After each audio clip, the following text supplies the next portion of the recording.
Bienvenidas y bienvenidos a Biovoces. Hoy vamos a ver la voz de Mauricio Odovaine. ¿Cómo estás, Mauricio? Muy bien, Antonio, ¿y tú?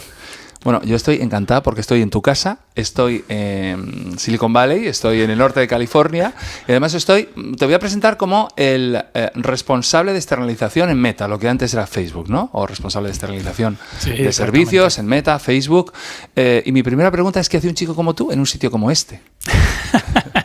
Buena pregunta. Pues en realidad, casualidades de la vida me trajeron hasta Meta para encargarme de la externalización de servicios, ¿no? Fundamentalmente son servicios de consultoría, externalización profesional. Entonces, bueno, trabajo en eso. ¿Cómo vine? Pues es una historia muy larga. Yo, si quieres, te la cuento. A mí me gustaría que me la contaras porque es muy especial el hecho de... Todo el mundo tiene Silicon Valley como el centro del mundo de los avances tecnológicos. Han cambiado incluso nuestros hábitos. Estamos todo el rato mirando el móvil, nos comunicamos de otra manera, nos entretenemos de otra manera y gran parte de responsabilidad la tiene Facebook, lo que era Meta, también Google, Apple, estáis todos aquí juntitos. ¿Cómo llegas? Porque ¿tú de dónde eres? Yo soy de Madrid. Yo nací en Madrid. ¿Naciste en Madrid? ¿Y cuál ha sido tu formación hasta llegar aquí? ¿Cuáles han sido las carambolas que te han traído aquí? Bueno, la historia es un poco diferente de la que escucharías de mucha gente de Silicon Valley. Yo nací en Madrid, viví desde que nací en un barrio que se llama la Alameda de Osuna, que está muy cerquita de Barajas, del aeropuerto, y allí pues crecí, estudié en un colegio muy cerquita de allí y llegó un momento que me toca ir a la universidad y toda mi pasión era la política. Entonces yo estudié Ciencias Políticas en la Universidad Complutense de Madrid. Quería hacer una carrera internacional, quería dedicarme a diplomacia y a consulado, y entonces eso es lo que empecé a hacer. Y mientras tanto, para ganar un poco de dinerillo, decidí que era el momento de meterme en un call center, ¿no? en Madrid, a tiempo parcial, y como mi padre era italiano y soy medio italiano, pues me metí en un call center a vender cosas que prácticamente nadie quería comprar en Italia desde España, ¿no? Desde un call center que estaba en Madrid, por la zona de Méndez Álvaro.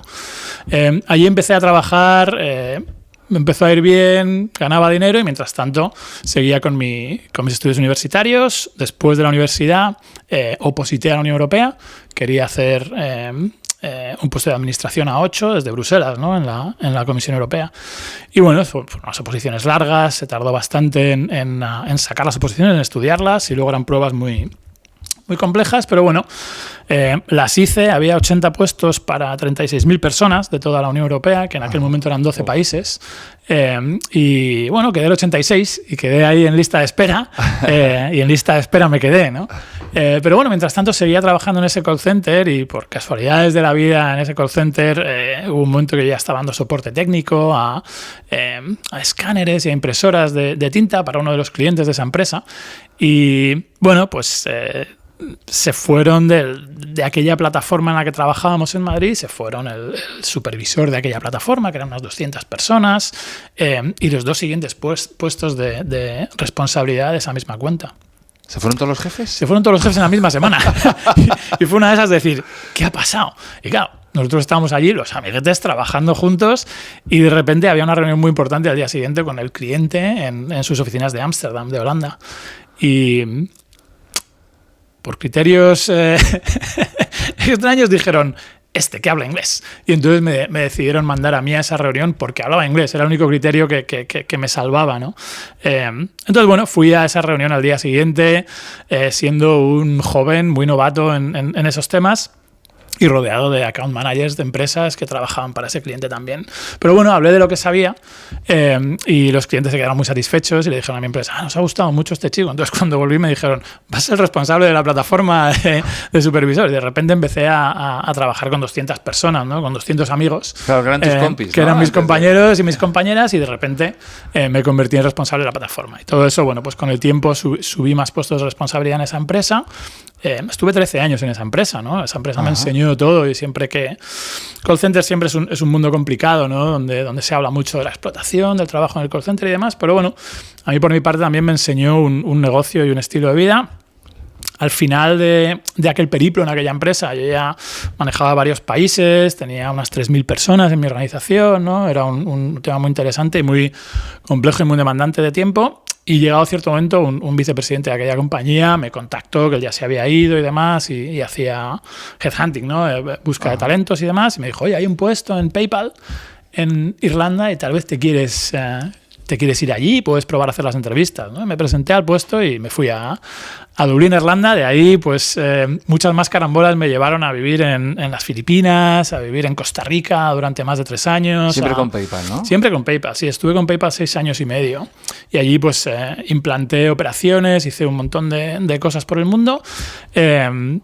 Que me trajeron hasta Arizona. En 2014 vine a vivir a Arizona, en los Estados Unidos. Es una zona árida de cojones. Árida. De ahí viene Arizona. Aparte, ¿no? llegué en julio, que eso aterrizas y dices, ¿qué ha pasado? ¿Por qué no puedo respirar? ¿No? Yo aterricé y había 51 grados centígrados. Y dije, esto no puede estar pasando, ¿no? Claro, He debido hacer algo muy malo. ¿Que venías de Costa Rica o de dónde? Venía de Costa Rica, sí, 3 años y medio viviendo en una playa en Costa Rica, en ese ambiente tropical, ¿no? Y relajado, y de repente llegué a Arizona, ¿no? 2 días después entró lo que llaman un habub en el desierto, en África también, que son las tormentas de polvo y arena, ¿no? Entonces, claro, 2 días allí, 51 grados, tormentas de arena, dije, sí. No entiendo. Y además Arizona, un sitio donde tienes que mirar las zapatillas antes de ponértelas por si hay un escorpión y hacer así en la cama por si hay una tarántula, ¿no? Sí. De hecho, todavía, cada vez que me voy a poner unos zapatos o unas botas, siempre los golpeo contra el suelo, ¿no? Para asegurarme de que no hay ningún bicho. O sea, se me quedó tan metida esa paranoia de los escorpiones que iban por las paredes y todo, ¿no? Tenías que estar fumigando cada mes. Claro, porque hay mucho bicho, ¿no? Aquí también hay mucho bicho, ¿eh? En general. Pero esa no es la conversación. Claro, pero bueno, Sí. haciendo un inciso, el hecho de que te enviaran, cuando se habían ido todos los jefes en una semana, por tener inglés, demuestra una cosa que nos han dicho siempre nuestras abuelas y nuestros padres. Los idiomas valen mucho. Y además tú eres medio italiano, no solo tenías el inglés, ¿no? ¿Qué idiomas dominas? O sea, ¿hasta dónde te han llevado los idiomas? Los idiomas han sido para mí fundamentales en mi carrera laboral y también a nivel personal, ¿no? A mí me gusta mucho viajar, he viajado por muchos países del mundo, ¿no? Todavía me quedan muchos por ver, pero he estado en más de 50 países y el conocer los idiomas te permite también conocer a la gente, conocer las culturas, aprender de ellos mucho, ¿no? Y entender. Entonces, bueno, yo hablo español e italiano, ¿no? Porque es con los que me crié por mi madre, que es española, mi padre era italiano. Luego el inglés, que lo aprendí en España cuando la enseñanza del inglés tampoco era muy allá. Yo leía letras de canciones, ¿no? Entonces, claro. Luego parafraseaba a Bob Dylan cuando intentaba responder y la gente se reía mucho de mí, pero bueno, fue mi forma de aprenderlo. Luego mis padres hablaban francés con nuestra vecina, ¿no? Con lo cual yo escuchaba el francés y luego decidí estudiarlo. Fui a la Alliance Française y estudié 5 años de francés. Entonces luego he vivido en Marruecos, he pasado tiempo en La Rochelle, ¿no? Que está por encima de Burdeos, en Francia, en Bruselas. He podido ejercitar esos idiomas, ¿no? Y luego pues también chapurreo el portugués, ¿no? Porque pasé tiempo trabajando en Lisboa, luego en Brasil también. Entonces, bueno, portuñol, claro, como me dirían los brasileños y los portugueses. Pero sí. Y luego, pues, conceptos muy básicos, ¿no? De alemán y de cosas así, ¿no? También catalán. Cuando estuve 3 años viviendo en Barcelona, pues hablaba catalán. Claro, Sí, ¿no? Además hacía trabajos para la Generalitat también. Entonces, sí, me gustan mucho los idiomas porque creo que es eso, ¿no? Que te conectan más con la gente. Claro, y bueno, hablando de hecho, yo creo que el claim de Facebook, que ahora es Meta, era, ¿no? Conectar. Es conectar, gente, sí, ¿no? sigue o sea, siendo. Por eso has llegado tú a Meta. Básicamente, todos son conexiones. Porque eres conectar. Y una cosa, la persona que nos está, monitorizando, que es Jordi, que es del País Vasco, ¿tienes algo de euskera para decirle a él que está aquí monitorizando todo este podcast? Egunon Jordi, arratsaldeon danori. Si me sacas de unas carricasco, ya me... Bye. Ya me quedo... Pero bueno, volvemos a Arizona. Oso Hondo, claro. Sí. Volvemos a Arizona, estamos en Arizona. Y tus jefes son Peter Thiel y Elon Musk, ¿no? Elon Musk está muy de moda porque a día de hoy, cuando estamos grabando este podcast, ha comprado hace una semana Twitter. Más que ha comprado, se lo ha comprado. ¿No? Me he comprado Twitter. Sí, pues ahora voy y me compro un Twitter, ¿no? Claro, sí, o sea, has tenido jefes, porque ahora tu jefe es Mark Zuckerberg, pero claro, la palabra jefe me gusta cuando utilizas responsable, es más bonito, ¿verdad? ¿No? Porque el jefe es como pero responsable, tal. Sí, son iconos de la tecnología. Peter Thiel, que a lo mejor la gente no le conoce tanto, pero realmente, ¿me podrías hablar un poco del perfil de Peter Thiel? Sobre todo porque yo creo que en España no conocemos tanto a ese señor. Bueno, tanto Peter Thiel como Elon Musk fueron, junto con otros 7 grandes ideólogos de la tecnología, fueron los fundadores de PayPal, ¿no? A finales de los 90, primeros de los 2000, ¿no? Y eran gente con una capacidad de visualizar la tecnología del futuro impresionante. Entonces, a través de PayPal se hicieron más conocidos y también empezaron a ganar mucho más dinero y se hicieron inversores fuertes, ¿no? Peter Thiel, de hecho, ha estado en el board, en la mesa de dirección de Facebook, de lo que ahora es Meta, hasta hace pocos meses, ¿no? También, como una de sus grandes inversiones también. Era un inversor fuerte y con mucha voz también dentro de Meta. Aparte, ha invertido en muchas otras empresas tecnológicas, siempre pensando un poco en el futuro, en el crecimiento. Tiene mucha visión sobre temas de criptomonedas, de blockchain y cosas por el estilo, ¿no? Ha sido un personaje controvertido también por su forma de ver el free speech que llaman aquí, ¿no? El tema de la libertad de expresión, su apoyo muy abierto a Donald Trump cuando Donald Trump era el presidente de Estados Unidos, ¿no? Pero al final son grandes mentes tecnológicas que han tenido visiones y que siempre invierten en esas compañías que no está muy claro, en esas tecnologías que no está muy claro, pero sin embargo para ellos hay una visión, ¿no? Elon Musk lo ha hecho con los vehículos eléctricos, es decir, Tesla, son gente que ha revolucionado SpaceX la manera. También es de Elon Musk. Sí, lo mismo. Al final, la forma en la que las empresas de Elon Musk están trabajando con satélites, ¿no? Es decir, la cantidad de satélites que lanzan sus empresas casi mensualmente, ¿no? Van a permitir accesos a Internet en sitios remotos que hasta hoy no se pensaba que fuera posible. Claro, yo insisto que esas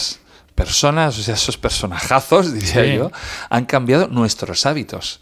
Completamente. Y es que no podemos negarlo de ninguna manera. Quiero decir que han sido futurólogos, ¿no? Que ahora se habla mucho de la futurología, han tenido la visión de cómo podía ser el futuro de la sociedad. Entonces estás en PayPal y ¿cómo acabas en Meta, no? Porque vas de PayPal a Meta, de Elon Musk y Peter Thiel a Mark Zuckerberg. Sí. Bueno, al final... Los gurús te necesitan, ¿no? Es lo que estamos viendo. Te vas ¿no? moviendo y conoces a gente, ¿no? El mundo parece muy grande, ¿no? Y somos 7.000 millones o más de personas, pero se hace muy pequeño rápidamente y conoces muy rápido a mucha gente, ¿no? Entonces, bueno, pues por lo mismo, por casualidades de la vida, cuando estaba en Arizona, un amigo me llamó y me dijo, oye, yo llevo un año trabajando en lo que era Facebook, ¿no? Y hay un puesto que puede ser interesante, que es en realidad prácticamente no hay nada a nivel de responsabilidad de externalización. Podrías venir aquí y construirlo casi desde cero, ¿no? Y hacerlo crecer. Y bueno, me parece muy interesante. A mí me gustan todas las cosas que significan hacer algo nuevo, arriesgarse un poco, ¿no? Y decir, vamos a ver si esto funciona, ¿no? Y si no funciona, ya veremos. Entonces, bueno, vi un poco los valores de la compañía, en el sentido de moverte rápido, de hacer cosas que sean un poco osadas, ¿no? Y que si fallas no pasa nada, aprende del fallo, lógicamente, ¿no? Claro. Pero sigue intentándolo. Si no lo intentas, obviamente no va a ocurrir. Ese es el move fast, ¿no? Sí, es el move fast. Que antes era move fast, break things. Hace mucho cosas, era move fast, break things, que era que podía romper cosas. Luego, cuando la empresa fue creciendo, siguió con move fast with stable infrastructure, ¿no? Como diciendo, bueno, pero por favor, no tiremos la infraestructura. Move fast, look around. Y ahora es move fast together, ¿no? Y ahora move fast con las gafas de efectivamente, virtual, con la realidad virtual. Nada, no me jodas. Exacto, no rompas nada, quédate en tu sitio, pero míralo todo a través de las gafas. Claro. ¿No? ¿Cómo son las entrevistas en Silicon Valley? Porque para entrar en un puesto de esta... Bueno, una pregunta antes. ¿Decidiste hacer una entrevista para Meta, para lo que era Facebook, porque te interesaba, como decías, los valores de la compañía o porque querías salir de los 51 grados centígrados y las tormentas de Arizona? Esto es como una receta de cocina. Todos los ingredientes tienen su razón de ser, ¿no? Claro. Con lo cual, para mí venir a California era muy interesante, ¿no? A mí me gusta el surf, me gusta mucho el océano y entonces para mí la posibilidad de venir a California era casi un sueño, ¿no? Había venido antes a reuniones, ¿no? Aquí cerca, a Santa Clara, pero la idea de poder venir aquí a vivir era muy atractiva. Claro. Y luego viendo la compañía, viendo la magnitud, pero sobre todo la capacidad de hacer muchas cosas. Tú cuenta que yo cuando llegué a Facebook éramos 14.000 empleados, ahora somos 78.000 empleados, ¿no? Es decir, la compañía ha crecido mucho. Cuando yo vine era todavía una startup, ¿no? que tenía muchas ideas y muchas ganas de hacer cosas, ¿no? Entonces me atrajo mucho la idea, sobre todo, de la posibilidad de crear, ¿no? De no estar encasillado en un tipo de trabajo. Claro. ¿Cómo son las entrevistas en Silicon Valley? Quiero decir, ¿son tan exigentes como se pintan? Son muy exigentes. Un poco el proceso, ¿cuántas hay? ¿Cómo te afecta a nivel de estrés? ¿Cómo gestionas tú el enfrentarte a este tipo de entrevistas? Son exigentes, son muy exigentes. Se hacen varias entrevistas, dependiendo del tipo de puesto. Si es un puesto más técnico, ¿no? Para ingeniería, por ejemplo, de sistemas, se pueden hacer hasta 8 o 10 entrevistas con personas diferentes, en las cuales fundamentalmente te preguntan ejemplos, ¿no? Te preguntan sobre tu experiencia. Cuando eres un nuevo graduado, cuando eres alguien más joven, lo que te hacen es ponerte muchos casos prácticos. Es decir, codifica esto, hace este tipo de cálculos, ¿no? Para ver que efectivamente tienes la capacidad para crear y para codificar, ¿no? En mi caso primero te hacen una entrevista previa, que es para ver si pues, todas las cualificaciones que tienes y para hacerte las primeras preguntas un poco de cómo ves tú el rol, cómo te defines tú como persona, como líder, dependiendo de lo que vayas a hacer. Y luego hay al menos 5 entrevistas con personas diferentes, cada uno de ellos tiene un tema concreto en el que se centran, y luego lo que tenemos las preguntas son siempre las mismas para todos los candidatos. Es decir, se evita eso de voy a ser muy creativo y a Antonio, que viene y voy a entrevistar, le voy a preguntar alguna pregunta complicada, ¿no? Aquí no, aquí son todas preguntas que se trabajan con recursos humanos y con nuestros equipos de diversidad e inclusión para que sean las mismas preguntas, para que no haya trucos, para que no haya nada que pueda descartar a personas, ¿no? por lo que llaman aquí el bias, ¿no? El bias, por ¿no? sí. ¿Cómo se traduce el bias en español? Siempre busca como una palabra. Siempre digo bias, es como el sesgo, ¿no? Sí, es un poco ese sesgo, es un poco esos... Yo le llamo esos pequeños racismos que tenemos de manera inconsciente y no lo sabemos. O sea, exacto, sí. Que de una tía ingeniera o un asiático o un indio va a ser la hostia, ¿no? Como ingeniero. Exacto. Pero no sé si a lo mejor alguien de otra, ¿sabes? Yo creo que estos son los bias, ¿no? Que tenemos todos y que está muy bien. O sea, que tenéis incluso en cuenta ese como un esfuerzo de inclusión y diversidad, ¿no? Lo tenéis por política propia, está desarrollándose cada vez más. ¿Es algo que es por ser políticamente correctos, por hacer como por wash, por lavado, o es algo...? No, se cree realmente en eso, ¿no? Y aparte ya no es solo en las preguntas y cómo se estructuran, sino también en los candidatos. Es decir, no se puede empezar a entrevistar candidatos hasta que no hay suficientes candidatos que se consideren diversos, ¿no? Es decir, en Estados Unidos, por ejemplo, la diversidad incluye no solo diferencia de género, sino también de raza, por temas de identidad sexual, minusvalías, veteranos del ejército también, en el caso de Estados Unidos. Es decir, hay muchos rasgos, pero hasta que no tienes suficientes candidatos diversos no se puede empezar a hacer ronda de entrevistas, ¿no? Para asegurarse de que todo el mundo tiene las mismas oportunidades. Y luego ya contratas a la mejor o al mejor, ¿no? que se haya presentado. Pero todo eso está muy presente y está muy claro porque se tiene claro... A ver, ten en cuenta que nosotros... Ahora mismo tenemos 3.600 millones de personas que utilizan nuestras plataformas, ¿no? Cualquiera de nuestros productos. Es la mitad del mundo. Es la mitad del mundo. Si solo hay un grupo de personas que hacen un tipo de producto con un tipo de idea, en realidad estás perdiéndote esa diversidad del mundo. El mundo es el que está utilizando tus productos. Si tú no tienes esa misma diversidad representada dentro de tu empresa, antes o después vas a cometer el gran error de dar por sentado que una cultura es igual a otra cuando no lo son, ¿no? Claro. Y cuando os hablo de la primera entrevista donde tienes que definirte como líder, ¿cómo te preparas eso? Porque a mí me interesa mucho el mundo del guión, del pitching. En el fondo es un pitching, ¿no? Sobre ti. Sí. ¿Se dejan fuera las vulnerabilidades? ¿Se dejan fuera tus limitaciones? ¿O forman parte de ese retrato que haces de ti mismo? Ahora mismo forman parte, porque la vida ha cambiado mucho, ¿no? Yo hace un par de años hablaba con una persona con la que he trabajado mucho durante muchos años y hablamos un poco de cómo ha cambiado ese rol del manager, donde era un poco más inflexible, era más un rol de control. Controla que la gente esté haciendo su trabajo, ¿no? Controla que todo el mundo haga lo que se le dice que tiene que hacer, ¿no? A ser más un poco ese liderazgo de apoyo, de soporte, en el cual estás ahí para ayudar, para hacer mentoring a la gente de tu equipo o a gente que no es de tu equipo pero que necesita tu ayuda, y sobre todo demuestras que tienes empatía, que tienes vulnerabilidad, ¿no? Entonces, ahora en las entrevistas te preguntan también: dame un ejemplo de algo que hiciste que no fue bien y cómo luego te recuperaste de eso, ¿no? Para ver si tienes resiliencia, para ver si eres capaz de aceptar tus fallos y entenderlos, ¿no? Y realmente cuando alguien... no, todo perfecto, yo nunca he tenido fallos, ¿no? Eso es un red flag, ¿no? Que llaman aquí. Claro, es una bandera roja. Sí, es una alerta de decir, uy, esta señal no me... Pero no solo se acepta, sino que se quiere que una persona sea auténtica. Es decir, cuando te dicen en muchas de las empresas de aquí, bring your authentic self to work, ¿no? Es decir, trae tu yo auténtico. Claro.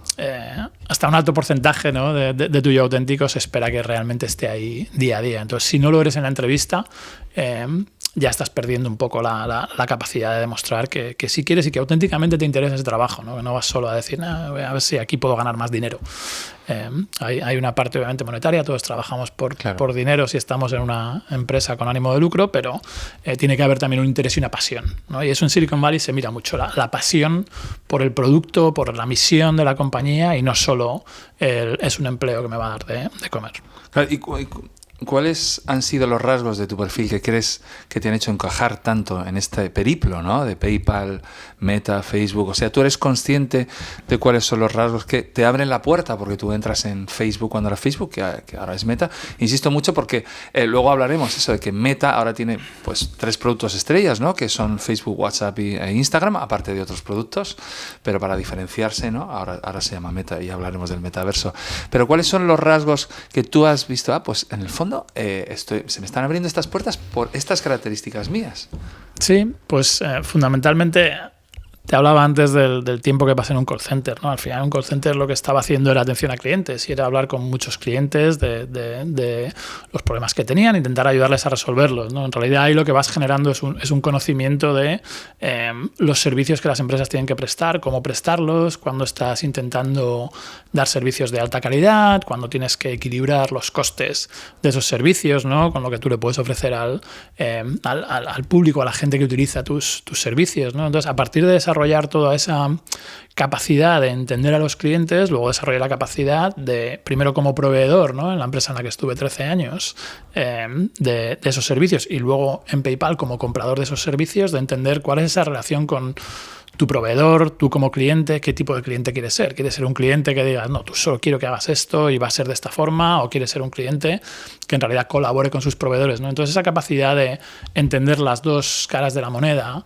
de trabajar con grandes proveedores a nivel mundial, porque al final, por mis trabajos, he vivido en buena parte del mundo también, como decía antes, ¿no? Claro. Toda esa capacidad de ver las cosas globales hace que empresas globales que tienen que dar servicios a clientes alrededor del mundo y que tienen que trabajar con muchos proveedores en los que tienen que confiar una parte de su negocio, utilicen perfiles como el mío. Es decir, claro, esa es mi especialidad. Que es muy adaptativo. Dices, si estoy con este tipo de cliente en este lugar del mundo, sí puedo entender sus necesidades y también puedo equilibrar con las mías. Totalmente. Propias, ¿no? Es un perfil que se traslada mucho. Yo, por ejemplo, en mi equipo...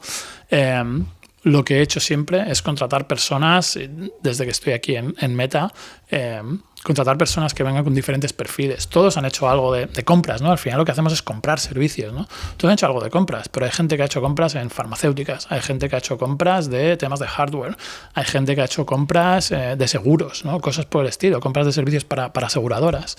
No todos vienen de una empresa tecnológica ni nada por el estilo. Se hace porque el perfil, digamos, fundamental es transferible. La posibilidad de que vengan de otras industrias hace que hagan las preguntas correctas, porque no dan nada por sentado, ¿no? Porque claro, para ellos es nuevo. Pero es un perfil muy transferible, muy generalista, si quieres, que puede estar en muchas empresas. Es decir, hay muchas empresas ahora mismo en el mundo que utilizan externalización de servicios, sea a través de consultoría, sea a través de empresas de outsourcing, y es un perfil que lo puedes ver en tecnológicas, en empresas de aviación, en, no sé, cualquier claro, gran empresa que pienses. Bueno, cuando estrenemos este podcast, que se va a estrenar en directo, con un chat en directo, justo este es el momento en el que yo creo que tenéis... Os voy a hacer una pregunta. ¿Vosotros estáis entendiendo qué es lo que hace Mauricio? ¿En qué trabaja? Porque yo creo que ahora mismo es como en Chandler de Friends. O sea, me gustaría... No, estoy seguro que nadie sabe qué es lo que haces exactamente. A mí sí que me gustaría que me contaras un día tuyo de manera concreta, excluyendo las cosas que no se pueden decir, claro, porque haya secreto profesional, que no sé si hay mucho secreto profesional en Meta o en tu... Pero ¿en qué trabajas? ¿No? Te lo van a preguntar mucha gente, ¿no? ¿Qué concretamente haces? Con ejemplos concretos, a mí me has contado cosas, ¿no? Que has estado, pues yo qué sé, por ejemplo, en Nigeria, ¿no? Sí. ¿Qué haces en Nigeria? ¿Cuáles son tus relaciones con las organizaciones, con las ONGs? ¿Cómo se relacionan las ONGs con Meta, con Facebook? ¿Cómo se relacionan también otros países abriendo negocios con páginas de Facebook? ¿Y qué tienes que ver tú con eso? O sea, me gustaría que bajaras a nivel tierra para que todos entendiéramos cómo afectas a nivel humano, porque tú dices, yo contrato mucha gente, pero ¿contratarla para qué? O sea, que desarrolles eso un poquito, porque creo que es muy interesante. Cuando a mí me lo has contado ahí a las oficinas, porque yo he estado en las oficinas de Facebook, se entiende mejor estando allí, pero vamos a hacer un esfuerzo para ver si lo entendéis. Hemos tenido que elegir mi casa esta vez. Claro. Por la pandemia, que las están reabriendo, ¿no? Me estás llevando a ese momento hace más de 20 años en el que mi padre me dijo, ¿pero qué haces? Se lo intenté explicar y se me quedó mirando muy serio y me dijo, o sea, aire. Vendes aire. Y dije, bueno, no, son servicios. Pero bueno, sí, te voy a dar un ejemplo, a ver si con esto ayuda, ¿no? En realidad nosotros piensa en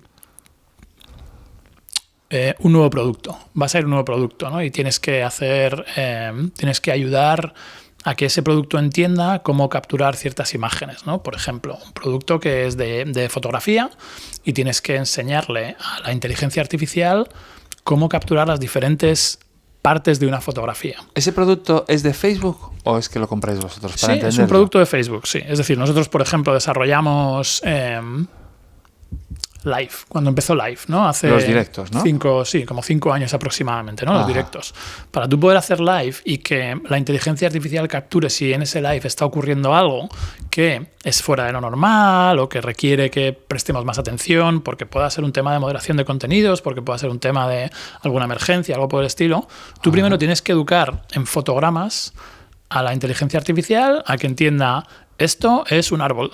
Esto es un semáforo, esto es un coche, esto es un arma, ¿no? Es decir, todo eso es un arma, ¿no? Lo tienes que hacer, ¿no? Entonces, sí. ¿Qué haces? Primero necesitas que un humano identifique ese tipo de cosas, ¿no? Es decir, la inteligencia artificial será tan inteligente como la información que le demos los humanos, ¿no? Al fin y al cabo, y luego irá mejorando en base a algoritmos. Entonces, hay muchos humanos que van a ver un montón de imágenes y van a decir, esto es un árbol. Esto es un coche, esto es, ¿no? Eso es un ejemplo básico de trabajo. Otro ejemplo, y luego te digo cómo es la dinámica con los proveedores. Otro ejemplo, fuerza de ventas, por ejemplo, ¿no? O atención a clientes. Nosotros, el 92% de nuestros ingresos en la compañía son por anuncios, ¿no? Por publicidad. Eso es ¿El 90 y cuánto? 92%. O sea, de lo que gana la compañía es por año. Los ingresos de la compañía, sí, es por publicidad. Nosotros fundamentalmente... ¿Y el otro 8%? El 8% es fundamentalmente por venta de hardware, ¿no? Como las gafas de realidad virtual que tienes ahí, y algunos otros servicios. Vendemos licencias de Workplace, que es una especie de Facebook, si quieres, pero para empresas, ¿no? Es decir, es el que utilizamos nosotros internamente para comunicarse entre los empleados, ¿no?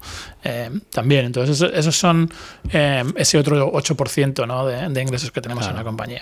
Entonces, para esos anunciantes que tienen campañas de anuncios y que pueden tener un problema con la campaña, no les está funcionando o no salen los anuncios porque hay algún problema tecnológico, tenemos una atención a esos anunciantes, y parte de esa atención, que requiere mucha gente durante las 24 horas del día en cualquier uso horario a nivel mundial, pues utilizamos a otras empresas donde decimos, oye, puedes contratar a esta gente, les ayudamos a dar la formación y les mandamos la información que necesitan para poder dar esa atención a esos...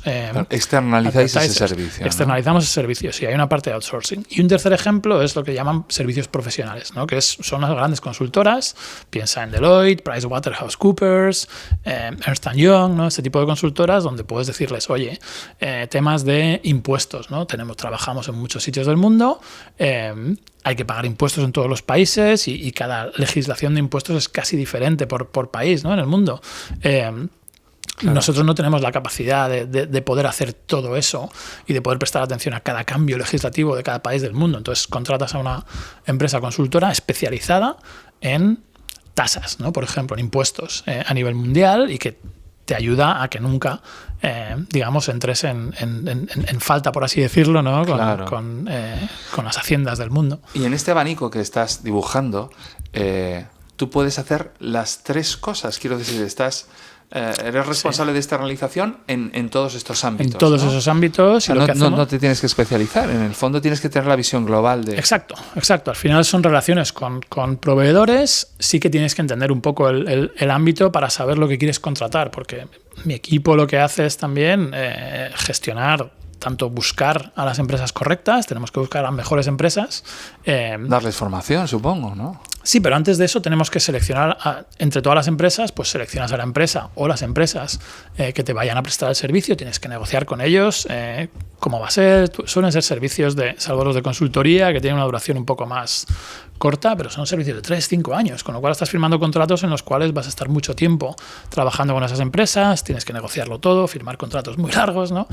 Todo eso lo hace mi equipo para que efectivamente tengamos luego una relación que considere todos los parámetros legales, obviamente, y de cumplimiento de protección de datos, etcétera, etcétera, pero también tenga la parte comercial incluida de cómo vamos a pagar por esos servicios, cuáles son nuestras expectativas de atenciones de servicios, ¿no? Y esto se hace a nivel mundial con muchas empresas, ¿no? Claro. Bueno, antes te he interrumpido, yo creo que es un tema muy interesante. Estabas hablando de alguien que estaba desarrollando una inteligencia artificial para poder identificar, por ejemplo, en un directo, en un streaming, si hay algún contenido pues que pueda ser controvertido o incluso dañino para el espectador o dañino incluso para la persona que está viendo.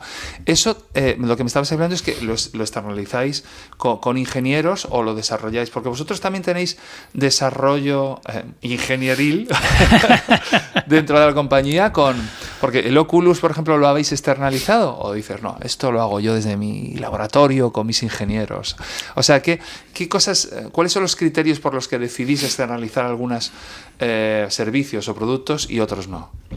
Fundamentalmente todo lo que se considera crítico para la compañía, sea porque tiene información confidencial, sea porque son productos que estamos todavía testeando y no sabemos cuándo lo vamos a sacar ni cómo, todo eso se hace internamente. Es decir, no se externaliza nada que sea core, ¿no? Como se dice, es decir, no se externaliza nada que sea básico para el funcionamiento de la compañía, claro, ¿no? Pero, por ejemplo, las gafas de realidad virtual, nosotros a lo mejor no fabricamos los sensores o los chips. Nosotros no fabricamos chips. Entonces necesitas trabajar con ciertas compañías que si vas a sacar 100.000 gafas de realidad virtual te puedan proveer de todos los chips que necesitas para que esas 100.000 gafas de realidad virtual funcionen y para que todos los sensores funcionen, ¿no? Entonces contratamos a empresas que están especializadas en eso, empresas que a lo mejor solo hacen chips o solo hacen sensores. Hazme un chip, ¿para qué? ¡Sorpresa! Sí, ¿no? Al final son muchas de estas cosas que todas las empresas tecnológicas tenemos nuestra parte de secreto, pero también cuando hacemos esos contratos con estas empresas se firman los acuerdos de confidencialidad, ¿no? Lo que aquí llaman el Non-Disclosure Agreement, donde dices, ok, a partir de ahora, claro, el NDA, que a partir de ahora vas a empezar a ver cierta información de la cual no puedes decir nada, ¿no? Bajo este NDA. Joder, a mí me hacen firmar uno de esos, de que no puedo decir una cosa, estaría... ¿Qué tal? No puedo. No puedo. Buenos días. He pensado todo el rato, ¿qué te pasa? ¿Qué quieres? ¿Hamburguesa con queso? Sí, ¿no?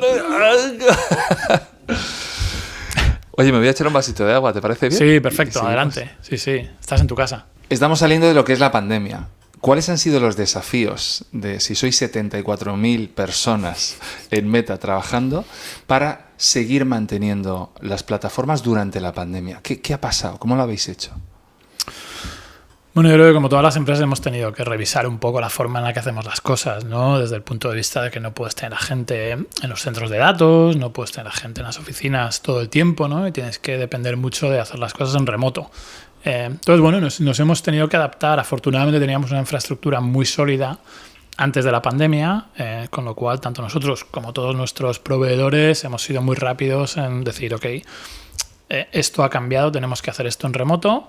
Hemos tenido que aprender, como todo el mundo, a cómo hacer ciertas cosas en remoto, cómo mantener digamos, todos nuestros servicios activos, ¿no? Y no se ha podido hacer siempre bien. Yo recuerdo que hubo un día durante la pandemia que todos nuestros servicios cayeron durante 1 hora, 2 horas aproximadamente. Yo me acuerdo. Y la gente me llamaba por teléfono, ¿no? Digo, ¿por qué me llaman por teléfono? Y claro, no había WhatsApp. Mucha gente, mi familia en Italia o en España, contactan por WhatsApp también, ¿no? Y la gente me empezaba a llamar por teléfono.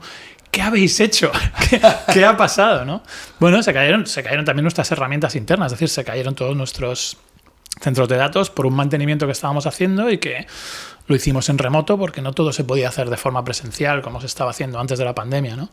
Pero bueno, si lo piensas, es decir, mantener los servicios como los mantenemos, ¿no? Para que cada uno de nosotros mandemos nuestros mensajes de voz, nuestros vídeos, colguemos fotos, vídeos, veamos reels de gente en Instagram, etcétera, hace falta mucha capacidad, ¿no? Y eso durante la pandemia se ha mantenido gracias al esfuerzo de mucha gente, gracias a una infraestructura muy estable y gracias a que tanto nuestros servicios como los de otras compañías como Zoom y otros han ayudado a que nos podamos seguir comunicando desde nuestras casas, ¿no? Aceptando nuestro nuevo entorno donde había niños correteando, ropa tendida y muchas otras cosas que nos distraían, pero aún así hemos conseguido tener un poco esa resiliencia como compañía, es decir, mucha gente depende de nosotros, ¿no? Sobre todo en un momento en el que estás encerrado en tu casa y lo que necesitas es comunicarte.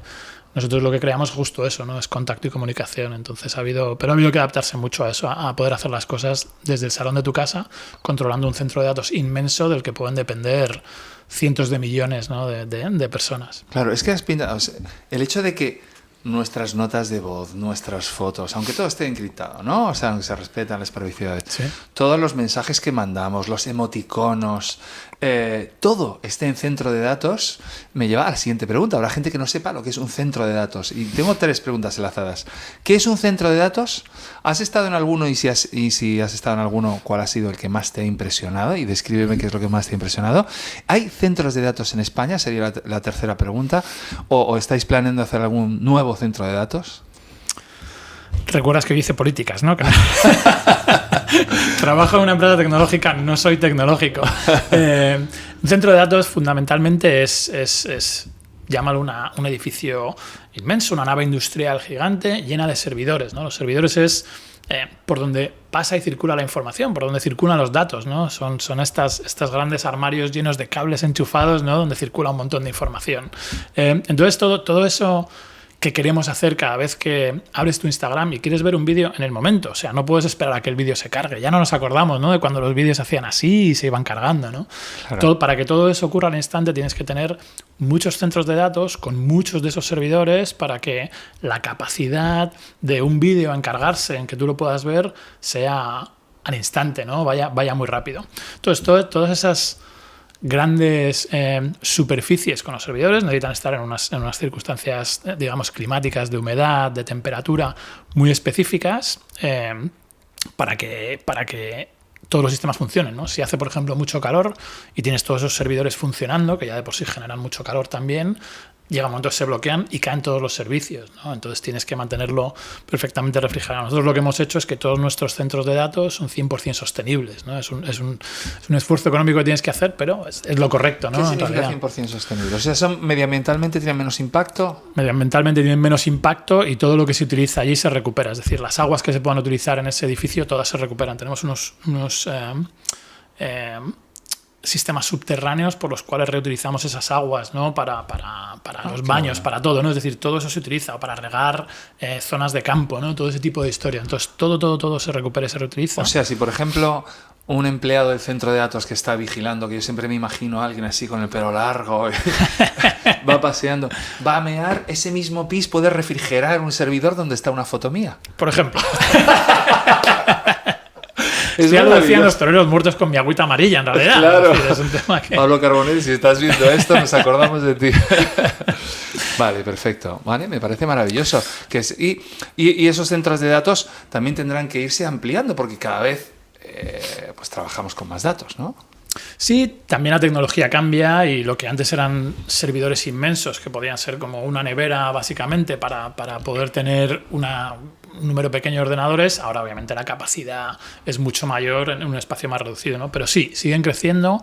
Nosotros necesitamos mucha capacidad para que todas esas, pues lo que te decía, 3.600 millones de personas puedan utilizar los servicios por todo el mundo y todo funcione de la forma más inmediata y con la menor fricción posible, ¿no?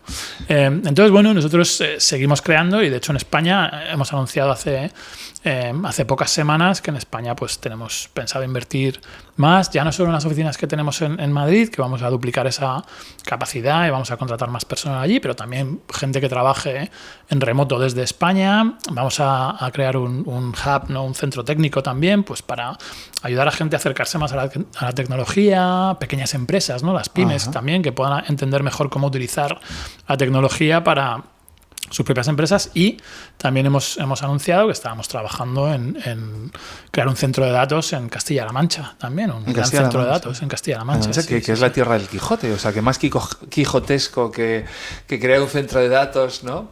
En el medio de Castilla-La Mancha, ¿no? Efectivamente, ¿no? Sí.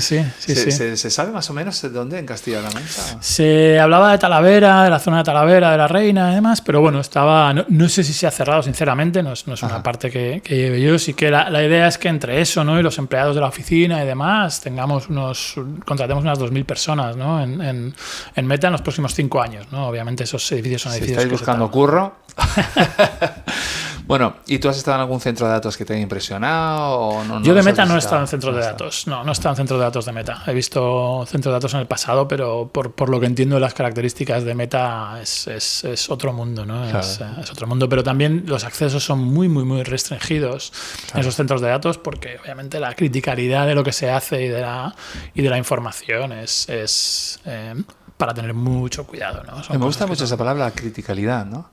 Bueno, hablando de criticalidad... Existe en castellano, porque yo últimamente tengo un popurrí de idioma que yo no entero de nada. Hablando del Quijote, Cervantes inventó un montón de vocablos, pues muy bien que hayas inventado criticalidad. Si me considero cervantino, entonces. Totalmente, de Cervantes. Hablando de criticalidad, vamos a hablar del elefante en la habitación, ¿no? De que Facebook antes molaba, ¿no? Como todas las startups, cuando salen, dices, ¿cómo mola? Estoy en Facebook con mi perfil, y van teniendo como una especie de deterioro. Les ha pasado a todos, le ha pasado a YouTube. Antes molaba como plataforma, ahora la plataforma más sexy en este momento es TikTok, ¿no? Y Facebook ha pasado por un montón de crisis internas que me gustaría también que me dieras tu punto de vista sobre cómo, sobre todo, ¿habéis aprendido de esas crisis cuando esas crisis estaban justificadas? Y si ha habido crisis injustificadas, o sea, si os ha acusado a algo, no a vosotros, sino que decir, porque a Meta o a Facebook o Instagram o WhatsApp, de algo que realmente está tan sesgado que ni siquiera puede ser una crítica en sí mismo. O sea, además habéis tenido varios episodios de whistleblowers, o sea, gente que estaba en la compañía y luego ha dicho, pues mira, he visto estos informes y me voy de aquí porque no puedo seguir trabajando aquí. ¿Cómo aprendéis de los errores? ¿Cómo los comunicáis? ¿Y cómo trabajáis vosotros internamente para solucionar todo antes molabas, al mismo tiempo que estáis siendo los que más moláis ahora en lo del metaverso, ¿no? Porque cada vez que se habla de metaverso, está todo el mundo como emocionado con Facebook. O sea, que hay muchas emociones alrededor de una plataforma tan grande, ¿no? O sea, si más de la mitad del planeta o de la mitad del planeta utiliza vuestras plataformas, es verdad que al final tenéis una responsabilidad gigantesca, tío. Sí. La respuesta va a ser larga y complicada, así que por favor, vamos por párame partes. Si me lío, ¿no? Hay un tema que es interesante. Yo siempre me acuerdo de cuando yo empecé en la compañía, cuando, como tú dices, antes molaba, ¿no? Lo que Mark Zuckerberg nos decía, Mark Zuckerberg Zuckerberg se reúne con los empleados prácticamente cada jueves, hace un preguntas y respuestas, ¿no? Un Q&A. Pues esto me lleva al cocido, que son todos los jueves en Madrid. O sea, es sesión de cocido cuando básicamente, está más justo, tío. Es lo que llaman el roasting aquí, pero allí en Madrid se llama el cocido. Pero bueno, es una forma de seguir comunicándose con los empleados, ¿no? Y que le puedas preguntar al CEO de la compañía su opinión o por qué están sucediendo ciertas cosas. Y él lo que nos decía en aquel tiempo es se habla muy bien de nosotros, pero ni ahora somos tan buenos en todo como dicen, ni el día que digan que somos malos seremos tan malos en todo como nos dirán, ¿no?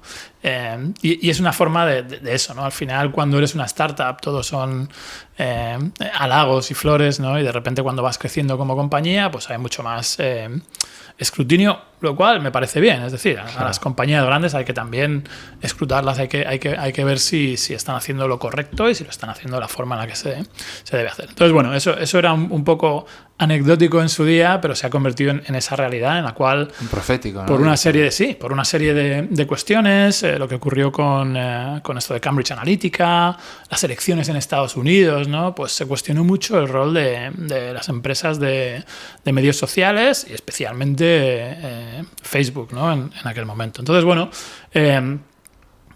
¿Hubo errores? Sí, claro que hubo errores. Hemos sido claros en que cometimos errores y creo que los errores hay que primero reconocerlos, ¿no? Y luego aprender de ellos y hacer algo para solucionarlos, ¿no? A mí, algo que me ha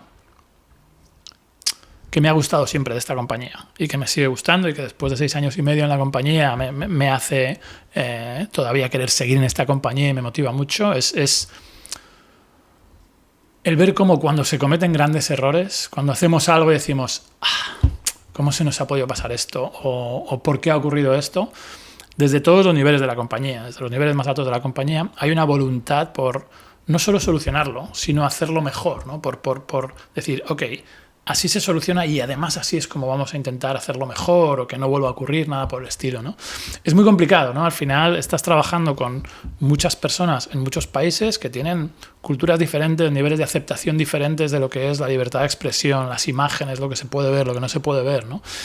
Satisfacer a todo el mundo cuando tienes medio mundo utilizando tus plataformas es imposible, ¿no? Entonces también tienes que mantener una posición de decir, bueno, yo esto es lo que considero que es lo correcto y en esto es en lo que quiero que nos movamos como empresa, ¿no? Entonces eso ha traído mucha controversia desde el punto de vista de lo que hace Facebook es malo para la gente o Facebook está creando separación, ¿no? Cuando al final...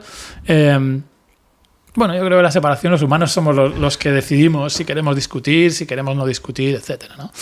La otra dimensión que te voy a dar antes de pasar un poco más a estos temas controvertidos es que hemos hablado de 3.600 millones de usuarios, ¿no? En el mundo. Si preguntas el sentimiento en los Estados Unidos, el sentimiento es relativamente negativo. Desde que hubo las elecciones en las que ganó Donald Trump, donde teóricamente hubo injerencia de Rusia, ¿no? Y demás. Todas esas cosas generaron mucho malestar aquí. En Europa hay opiniones controvertidas dependiendo de los países, sobre todo en Europa occidental, de me gusta más o me gusta menos, o Facebook ya no, pero Instagram sí, y WhatsApp nos conecta a todos, ¿no? Pero hay muchas otras partes del mundo donde se utilizan nuestros servicios y la gente los adora. De hecho, son su única forma de conectarse con sus familias o con la gente lejana y demás, y que la gente no concibe estar sin esos servicios, ¿no? Con lo cual, el antes molabas, es verdad que hay otras plataformas y tienen productos muy buenos, y yo creo que en enero, en febrero, cuando hicimos el repaso, digamos, de cuentas con los inversores del trimestre anterior, Mark Zuckerberg fue muy claro con TikTok como un gran competidor para el tema de formato de vídeo corto y demás, ¿no? Es decir, hay empresas que hacen cosas muy bien. Entonces, antes o después, te vuelves más o menos relevante, ¿no? La otra cosa que es importante en esta compañía es que siempre intentamos seguir siendo relevantes en base a la tecnología. Hemos pasado mucho tiempo teniendo que discutir sobre temas políticos, temas de cumplimiento de reglas, de normativas y demás, pero somos una empresa tecnológica. Entonces, cuando llega el metaverso o anunciamos que queremos construir para el metaverso, esa es la empresa en la que estamos, esa es la empresa que somos. Es producto, es tecnología, es innovación, es hacer una apuesta por algo a futuro, ¿no? que es interesante y que sale de estas cuestiones mundanas de decir sois positivos o sois negativos para el mundo, ¿no? Yo creo que al final la tecnología presta una serie de servicios o te da una serie de oportunidades y luego tú decides cómo la quieres utilizar, ¿no? Es verdad que hay cosas que te pueden llevar a un mal uso de la tecnología, incluso inconsciente, y de eso hay muchos análisis y muchas teorías, ¿no? En nuestra compañía se toma muy en serio el impacto que puedan tener las cosas, ¿no? Lo que hablabas de los whistleblowers y de información que ha salido, nosotros analizamos mucho. Somos de las pocas empresas que analizamos tanto el impacto que tenemos porque queremos hacer algo al respecto, ¿no? Somos la única empresa, que yo sepa, seguro de medios sociales, la única empresa que ha creado un comité de expertos externo que puede contradecir incluso lo que diga Mark Zuckerberg en decisiones complejas. Es decir, cuando hay algún usuario de nuestras plataformas que dice han quitado esto, han eliminado esto y yo creo que es injusto, esos casos se pueden elevar a este grupo de expertos, que es un grupo de expertos, 30 personas creo que son, y esa gente puede decir, no, tenéis que volver a poner esto o tenéis que volver a dejar a este usuario utilizar las plataformas y demás, ¿no? Es decir, tenemos un escrutinio externo porque las empresas privadas no tendríamos que ser las que tomáramos las decisiones en temas de moderación de contenidos, en temas de integridad, etcétera, etcétera. Nosotros tenemos que actuar y tenemos que poner todas las medidas posibles, pero debería haber una regulación un poco más a nivel de gobiernos, a nivel de países, cosas así, ¿no? Es un poco lo que Zuckerberg decía, ¿no? Decía, por favor, ayúdenos también, porque estamos aprendiendo sobre la marcha, claro, a regular esto, ¿no? O sea, es verdad que la regulación al final por lo menos crea un framework, no un marco en el que tú te puedes mover para desarrollar las tecnologías. Pero es verdad también que yo creo que Zuckerberg, yo lo que he oído es que tuvo que admitir en algún momento que defendía mucho, somos una empresa tecnológica, pero ha habido un momento en el que ha tenido que decir, somos una empresa de medios. Bueno, al final ha habido que admitir que el impacto que tenemos en la sociedad a través de nuestra tecnología, pues tal vez no lo habíamos calibrado de la forma correcta, ¿no? Y eso es lo que se ve cuando ves el uso de las plataformas, ya no solo las nuestras, sino de Twitter y de otras plataformas, pues para temas sociales, de conciencia social, para cuestiones que ocurren en países del mundo donde hay gobiernos. Cuando los gobiernos empiezan a limitar tus servicios, quiere decir que tus servicios son útiles para la sociedad también, ¿no? Entonces, toda esa responsabilidad, creo que todas las startups, cuando empiezan a ser lo que se dice de startup a grown-up, ¿no? Cuando empiezas cuando pasas de una startup a una empresa un poco más grande, tienes que dar también ese salto, ¿no? De decir, ok, tengo una responsabilidad diferente. Al ser una empresa grande, una corporación, tengo una responsabilidad diferente. Y en nuestro caso, en base a la cantidad de personas utilizando nuestras plataformas alrededor del mundo, pues tal vez al principio nos costó un poco más dar ese salto de decir, uy, tenemos esta responsabilidad extraordinaria, ¿no? Claro, pero vuelvo a decir lo mismo, ¿no? Perdona que te corte, Antonio. Vuelvo a decir lo mismo, que se miró y se dijo, tenemos esta responsabilidad, tenemos que hacerlo muy bien, ¿no? E hicimos... nos comprometimos públicamente a poner los medios, a poner los fondos y a hacer todo lo posible, ¿no? ¿Se hace todo bien? Por supuesto que no. Por supuesto que no. No, porque lo que tú decías es nuevo. Muchas cosas no sabemos cómo reaccionan y dependen mucho del libre albedrío de las personas, que creo que también el hecho de permitir que la gente se exprese es fundamental para lo que nosotros queremos hacer también, ¿no? Entonces, poner todo eso junto, ¿no? en un cubo muy grande e intentar que todo eso sea perfecto es una utopía, ¿no? Que sea lo más cercano a lo perfecto es lo que intentamos, ¿no? Nosotros fíjate, 99% de las cosas controvertidas o que pueden herir la sensibilidad de las personas o que son realmente negativas nunca se ven por nadie. Porque la inteligencia artificial las captura antes de que puedan ser posteadas o subidas a ninguna de nuestras plataformas y las elimina. El 1% que se ve crea toda esta controversia, ¿no? Con lo cual, al final, hay una parte que es el comportamiento humano, ¿no? Que es esa parte variable con la cual tenemos que vivir todos. Creo que es muy bonito, que el mundo es bonito porque es variado, ¿no? y que al final todos somos diferentes, pero eso hace que nuestras tareas sean muy difíciles. Muy difícil. Y en ese 99% de cosas que no vemos y se eliminan, también se elimina, por ejemplo, el cartel de Pedro Almodóvar con el pezón llorando en Instagram, que es una puta maravilla a nivel artístico. Y es verdad que es muy difícil, porque también a Facebook se le critica que es progresista y, por otro lado, se le critica que da voz a regímenes autoritarios, ¿no? Porque también yo sí creo que hay granjas de personas comprando anuncios o promocionando posts que a lo mejor son fake news y vosotros tenéis que trabajar, porque es una locura cuando se organizan en una granja. Vamos a ir cuando hablo de granja son un montón de personas que están lanzadas. A mí me ha llegado por el canal de Olga y Antoine, me ha llegado que me ofrecían desde China $2.000 por poner un post. O sea, nosotros, desde Olga y Antoine, apoyando el régimen de Trump. Fíjate, y no sé quién era ni quién nada, pero me pareció espectacular, porque si a un microinfluencer que era entonces el canal de Olga y Antoine le llegan $2.000 por poner un post diciendo en Instagram que como mola Trump, hay mucha gente que dice, necesito 2.000 pavos y Trump, te buscas la vida para que te guste, ¿no? En ese momento, que no digo que no pueda gustarte, o sea, que tampoco quiero... Pero hay maneras de detectar estas especies de campañas que se hacen, pues promocionando post o comprando anuncios, porque al mismo tiempo estamos hablando de libertad de expresión. Quiero decir, es que es de locos, claro, se os ha puesto en una posición imposible.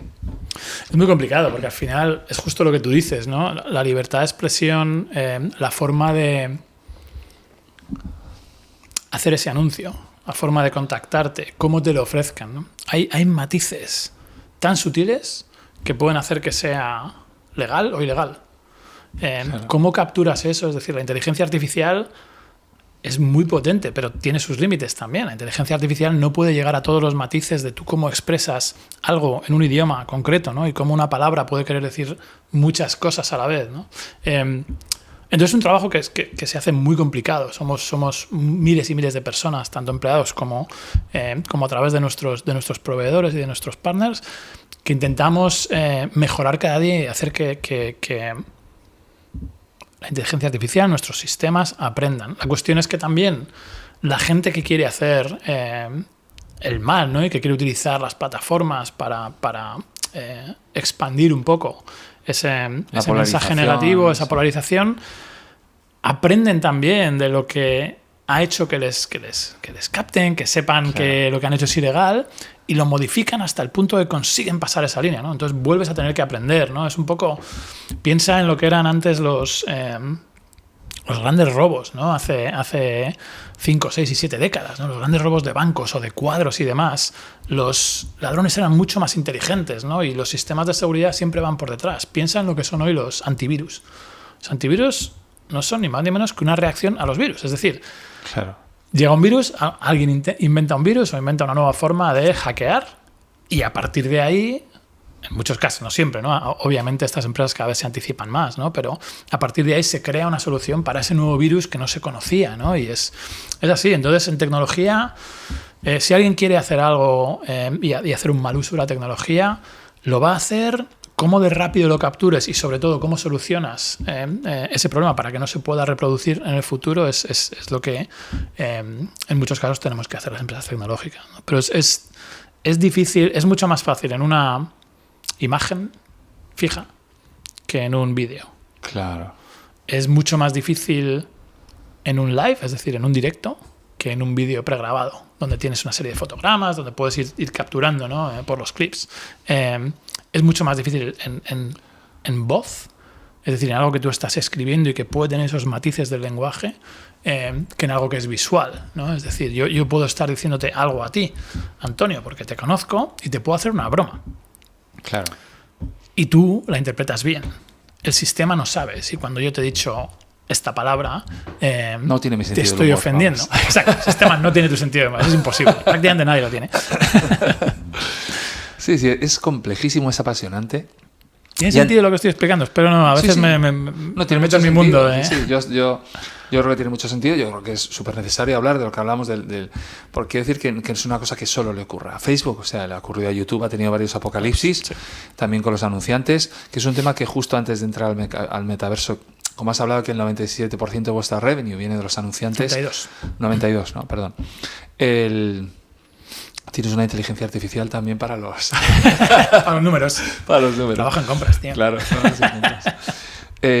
Vuestra relación con los anunciantes, los creadores de contenidos, siempre nos quejamos de que los anunciantes siempre tienen más peso, incluso se modifican las políticas hacia los creadores de contenido en base a los caprichitos de los anunciantes. Así es como lo ve el creador de contenido, aunque sé que no es tan reduccionista, ¿no? Entonces vosotros también tendréis que equilibrar las necesidades del creador de contenido, que también es quien está nutriendo de contenido y de post vuestra plataforma. Y tenéis que cuidar a los anunciantes, ¿no? ¿Hasta qué punto los anunciantes son mucho, mucho más importantes que los creadores de contenido? ¿O realmente tú no lo ves así? ¿Ves como una especie de simbiosis que utilicéis el sentido común, ¿no? Para equilibrar estas dos cosas?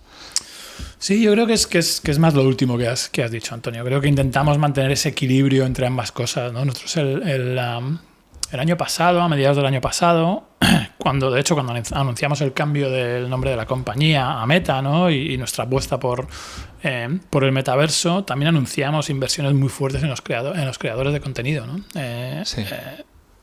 Porque consideramos que es algo que enriquece la plataforma y que con los medios adecuados hay muchos creadores que tienen mucha capacidad, no siempre tienen los medios, con lo cual nosotros dijimos que en el próximo par de años íbamos a invertir $1.000 millones en ayudar a esos creadores, ¿no? a generar más contenido de calidad. Cuanta más calidad haya en cuanto al contenido que hay en nuestras plataformas, más atractivo es, ¿no? Con lo cual para nosotros es fundamental, sí, tener por supuesto anunciantes, ¿no? Los anunciantes al final es cómo conseguimos que tú puedas seguir llamando por WhatsApp gratis. Claro. A quien quieras, porque nosotros ponemos anuncios, ¿no? Es lo que tradicionalmente ha hecho la radio o la televisión en el pasado. No es nada nuevo. O sea, no es nada nuevo. Es lo que soportan los medios siempre. Entonces somos un ecosistema en el cual a los anunciantes les interesa tener nuestras plataformas para poder expandir sus fronteras más allá de la frontera física. Es decir, nosotros eliminamos la barrera física, ¿no?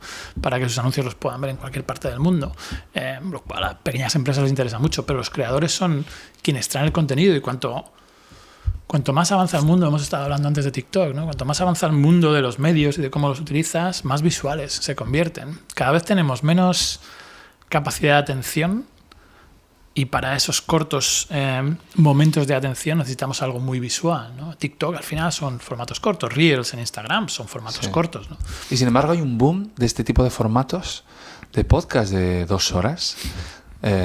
Sin embargo hay un boom también del audio, ¿no? Hay qué bonito, ¿no? Porque también necesitamos pues no, ahora me voy a tragar 4 horas de un podcast de Jordi Wild con Gervasio hablando de fotoperiodismo, y mi hijo, que solo ve contenido de 1 a 3 minutos, de repente dice, voy a verme estas 4 horas de entrevista a un ex nazi en el podcast de Jordi Wild. Insisto, ¿sí? Porque es un podcast que ven también mucha gente joven, ¿no? Y que ha traído al mundo del podcast, ¿no?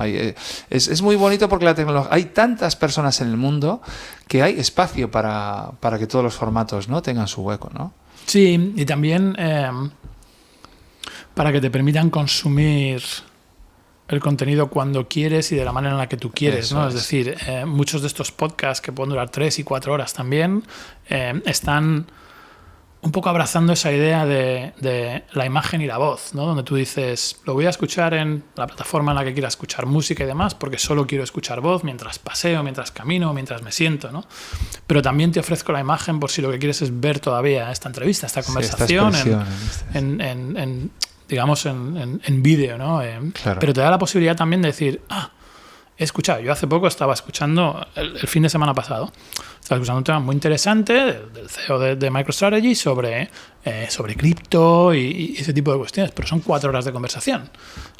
Yo no me puedo sentar 4 horas, no tengo la capacidad ni la atención para estar 4 horas escuchando ese podcast, pero lo pauso, hago otras cosas, y luego por la tarde, a la mañana siguiente, lo vuelvo a retomar, ¿no? Entonces me permite también consumir el contenido cuando yo quiera y como yo quiera, ¿no? Sí, como te lees una novela, en el fondo. Exacto. La dejas, luego sigues, la dejas, luego sigues. Sí. O sea, que al audio ha llegado esta experiencia que tenemos con las novelas, ¿no? Con los libros. Bueno, y ahora vamos a hablar del metaverso. Bueno, ibas a decir algo. Sí, no, perdóname. Sí. Esa forma de tomar aire es voy a hablar. Sí, yo creo que al final también ha habido una cuestión en estos últimos 2 años, con la pandemia, en las que hemos estado todos mucho en nuestras casas y trabajando mucho con pantallas, ¿no? Donde hemos necesitado separar nuestros ojos a veces de la pantalla también. Y es donde creo que el audio ha recuperado también, ¿no? ¿Cómo se llamaba? Clubhouse, por ejemplo, se hizo muy, muy famosa, ¿no? Y era solo audio, ¿no? Eran habitaciones donde la gente hablaba. Sí. Nada más se grababa audio, ¿no? Yo creo que esa era una forma también de todo el mundo de decir, necesito dejar de mirar una pantalla, porque si no estoy en mi casa sentado mirando una pantalla de ordenador y luego me siento en mi sofá y veo una pantalla de televisión, ¿no? Y el audio, el libro en papel, todo ese tipo de cosas es una forma de dejar de mirar algo brillante y decir, ok, ahora necesito que otros sentidos también se estimulen, ¿no? De otra manera. Ahora que hablas de la pantalla, estar mirando una pantalla, sí que podemos saltar directamente al metaverso, ¿no? Porque en el metaverso... Lo he hecho por eso, en realidad. Bien hecho. Me lo pone siempre a huevo. Y en el metaverso tenemos varias ramas. Yo sí me gustaría, porque hay mucha gente que no se imagina el metaverso, que se imagina el metaverso pues como utilizo gafas de realidad virtual y estoy en un videojuego, ¿no? Pero el metaverso puede tener muchísimas aplicaciones. Ayer estuvimos en una cena con un responsable de una tecnológica que tiene que ver con la medicina también. Y tanto realidad aumentada, creo que vamos a tener que definir lo que es realidad aumentada, lo que es realidad virtual, los tipos de inmersión distintas, como un creador de contenido. Voy a hacer como una especie de índice de lo que vamos a hablar. Puede utilizar el metaverso, como podemos utilizar el metaverso para el ocio y el entretenimiento, cómo podemos utilizarlo para la educación, para la salud, o cómo podemos no utilizarlo también, si no queremos. Tampoco nos pongamos así, ¿no? Un poco de todo, Sí, no, yo soy fan de utilizarlo todo, pero creo que tiene más usos de los que en principio tenemos en la cabeza, ¿no? Porque yo creo que el metaverso incluso ahora está invirtiendo mucho Epic, porque tienen casi universos donde ya tienen millones de personas en ellos. O sea, el universo de Fortnite es un universo, Minecraft también es un universo donde tú te puedes relacionar. Muchas reuniones de trabajo se han hecho en Minecraft. Muchos gamers y streamers tienen sus propios servidores donde tienen sus propios mundos. El roleplay de GTA es un ejemplo maravilloso, además de eso. Y como Facebook, no sé si tienes la historia o el arco en el que como Facebook dice, veo que vamos hacia el metaverso, quiero poner todas mis fuerzas en él y quiero liderar o ser pionero dentro de lo del metaverso. Pero para eso vamos a empezar por el metaverso. ¿Cómo lo definirías a alguien que tiene como un conocimiento superficial de lo que es el metaverso? Buena pregunta. El metaverso, piensa en Internet. Internet hoy es, pues eso, es entorno donde hay muchísimas páginas web, donde hay muchísimo contenido y donde tú vas y ves ese contenido, o ves televisión, ves muchas cosas, ¿no? Lo ves en dos dimensiones, es decir, lo ves en una pantalla. Si pudieras entrar dentro de Internet y formar parte de ese entorno, ese es el metaverso. El metaverso es estar dentro de Internet, ¿no? La teoría es que el metaverso es uno, y las empresas que construimos o programamos cosas, las programamos para el metaverso, ¿no? Es decir, no es que cada empresa cree un metaverso, o no es que Meta vaya a crear el metaverso. El metaverso es una idea que empezó ya en los años 90 o incluso antes, ¿no? Aquí tienes Ready Player One, la novela. Sí. O sea que...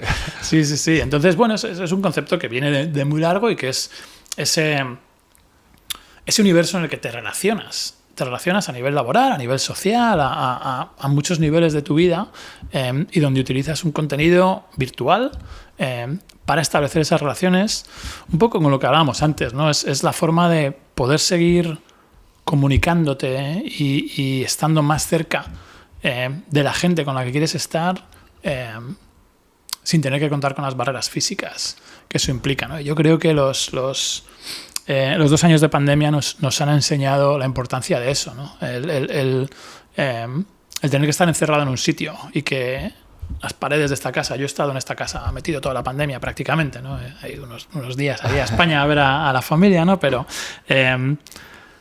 el poder romper esas barreras, el poder acercarte, ¿no? Y que lo que hoy son avatares, ¿no? Que todavía son bastante, digamos, tipo dibujos animados, ¿no? Sí. Y rudimentarios. Cartoonish, es verdad. El poder acercarte a gente, ¿no? El poder palmearte, ¿no? Chocar las 5 y de repente esa sensación de decir, estoy teniendo un contacto social con alguien mientras estoy encerrado en mi casa, ¿no?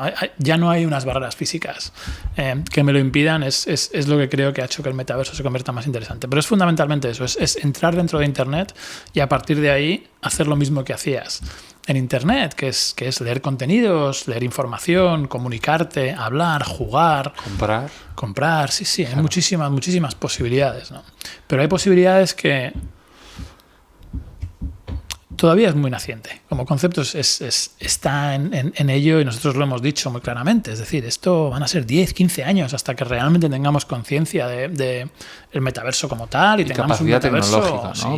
Sí, suficientemente desarrollado también para que No sé. Para que nuestros avatares sean hiperrealistas, como por ejemplo el Unreal Engine 5, que yo estaba viendo cómo te puedes hacer un avatar, pero necesita tan nivel de computación, tanta capacidad, que si todos nos hiciéramos un avatar hiperrealista, pues ahora mismo no daríamos abasto, ¿no? Pero hay una cosa, y ahora te dejo continuar, que me llama la atención. Yo me acuerdo, yo fui de las primeras personas que yo conocía en mi entorno que tuvo un teléfono móvil y se me criticaba mucho. O sea, era... casi eres un estúpido, un cutre y un fanfarrón por tener un teléfono móvil. Esa no es la manera de relacionarse o de quedar. Yo creo que incluso pasaría con el teléfono, ¿no? Al principio. Yo no quiero, o sea, así no me estoy relacionando. Hablar contigo no es relacionarme contigo. Porque nos vamos construyendo nuestro alter ego con cada nueva tecnología que nos da la capacidad de conectarnos. Quiero decir, los audios al principio eran muy torpes en WhatsApp. Sí. No sabíamos qué cosas decir. O sea, y ahora tenemos una capacidad para relacionarnos de una manera absolutamente orgánica con nadie.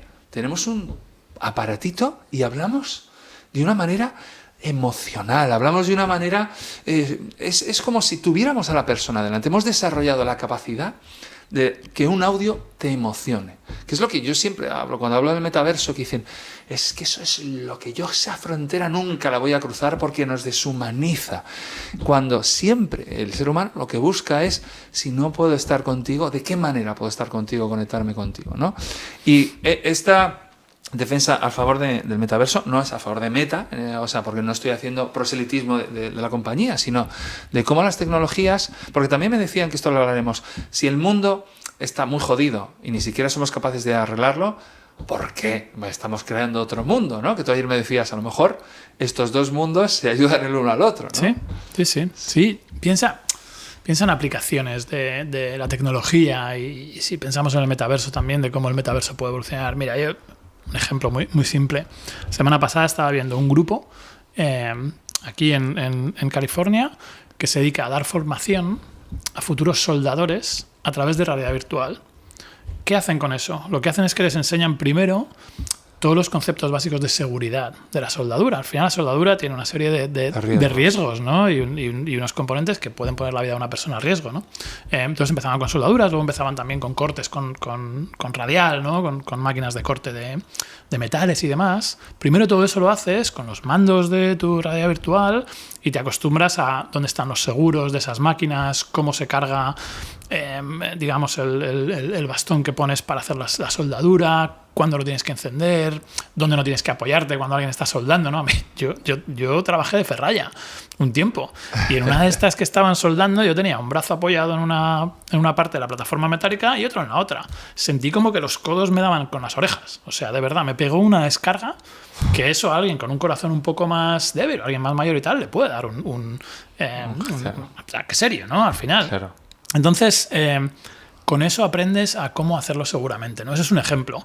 Temas de medicina, es decir, hay estudiantes de medicina que ahora pueden ver un corazón y lo ven además en grande y pueden ver pues cómo entran los ventrículos, cómo se operaría ese corazón y demás, y todo lo hacen en realidad virtual, sin tener que, como decían antes, abrir un cerdo, ¿no? Claro. y coger los órganos de un cerdo o diseccionar una rana, ¿no? Es decir, lo tienes en una forma mucho más de cómo un corazón humano es, ¿no? Entonces, hay tridimensional moviéndose. Totalmente. Y cuando operan dicen, hostia, qué pequeño porque no se mueve. Sí, ¿no? Qué pequeñito es esto, ¿no? Entonces, bueno, hay muchas aplicaciones, ¿no? Para de esta tecnología. Entonces yo creo que al final combinar esos dos mundos es la forma de decir, obviamente estoy sentado aquí contigo, me encanta estar contigo y que hablemos y que nos tomemos un café, ¿no? Pero yo vivo aquí y tú vives en Madrid. Sí. La próxima vez que me apetezca hacer esto, o nos tenemos que poner a mirar una pantalla, o tal vez un día estaríamos sentados en este mismo salón mientras tú estás en Madrid y yo estoy aquí en California con nuestros avatares hiperrealistas charlando y creyendo que estamos juntos. Mirándonos a los ojos, ¿no? Exacto, mirándonos a los ojos. No es otra de las grandes cosas, ¿no? Al final hoy en las pantallas nos hemos acostumbrado a que o miras a la pantalla y entonces no estás mirando a la persona a los ojos, o cuando intentas mirar a la cámara para dar la impresión de que estás mirando a los ojos, la otra persona dice, ¿dónde estás mirando, no? Porque no está coordinado, ¿no? La realidad virtual en el futuro será eso, será que nos estemos mirando a los ojos, que estemos... Yo ahora, cuando estoy en la realidad virtual y estoy en una reunión, yo me miro las manos, muevo los dedos, todas esas cosas están evolucionando, ¿no? Falta mucho, pero cada vez va a ser más realista un poco ese contacto en el cual... pues eso, yo vivo en California, mi familia está distribuida por el mundo, ¿no? Si quiero hablar con ellos, si quiero sentarme con ellos, o quiero que veamos una película juntos y la comentemos, o que vayamos juntos a un concierto, eso lo podré hacer en la realidad virtual. Eso no quiere decir que vaya a estar toda mi vida dentro de la realidad virtual. Eso quiere decir que voy a tener el contacto con los que no tengo cerca, voy a seguir teniendo el contacto personal con los que tengo cerca, pero además también voy a poder tener más tiempo libre para leer, para escuchar, para correr, para surfear, para lo que quiera, porque no voy a depender de tener que ir a una oficina y tardar 1 hora, 1 hora y media en llegar a la oficina y tragarme el tráfico. Coger un avión con el gasto medioambiental para ir a una todo el tema a nivel de sostenibilidad y tal, cuando muchos más trabajemos en sitios donde no tengamos que ir físicamente a oficinas, obviamente reducimos el impacto que tenemos, ¿no? Con lo cual hay muchas ventajas que todavía no son evidentes, no son obvias, porque prácticamente todo lo que es realidad virtual se ha relacionado únicamente con juegos, pero hay muchas ventajas a nivel laboral, a nivel de investigación, a nivel de aprendizaje, que se irán desarrollando y que van a hacer que las dos vidas, ¿no? La vida real y la vida virtual, pues tengan ese equilibrio. Si se lo quieres dar, volvemos a lo mismo, ¿no? Al final claro. La tecnología es una herramienta, ¿no? Y tú con un cuchillo puedes cortar un filete, pero también puedes degollarme, ¿no? Si claro, quieres, ¿no? Claro.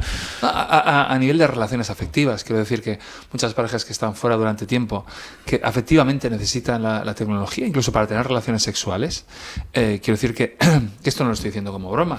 O sea, yo el otro día leí un artículo sobre sexting súper interesante, cómo había parejas que gracias a la tecnología siguen teniendo relaciones sexuales muy satisfactorias, muy saludables, bueno, para ellos, y esa conexión era tan fuerte como cuando, mucha gente va a decir que no, pero tan fuerte para ellos, porque todo también está en el cerebro, claro.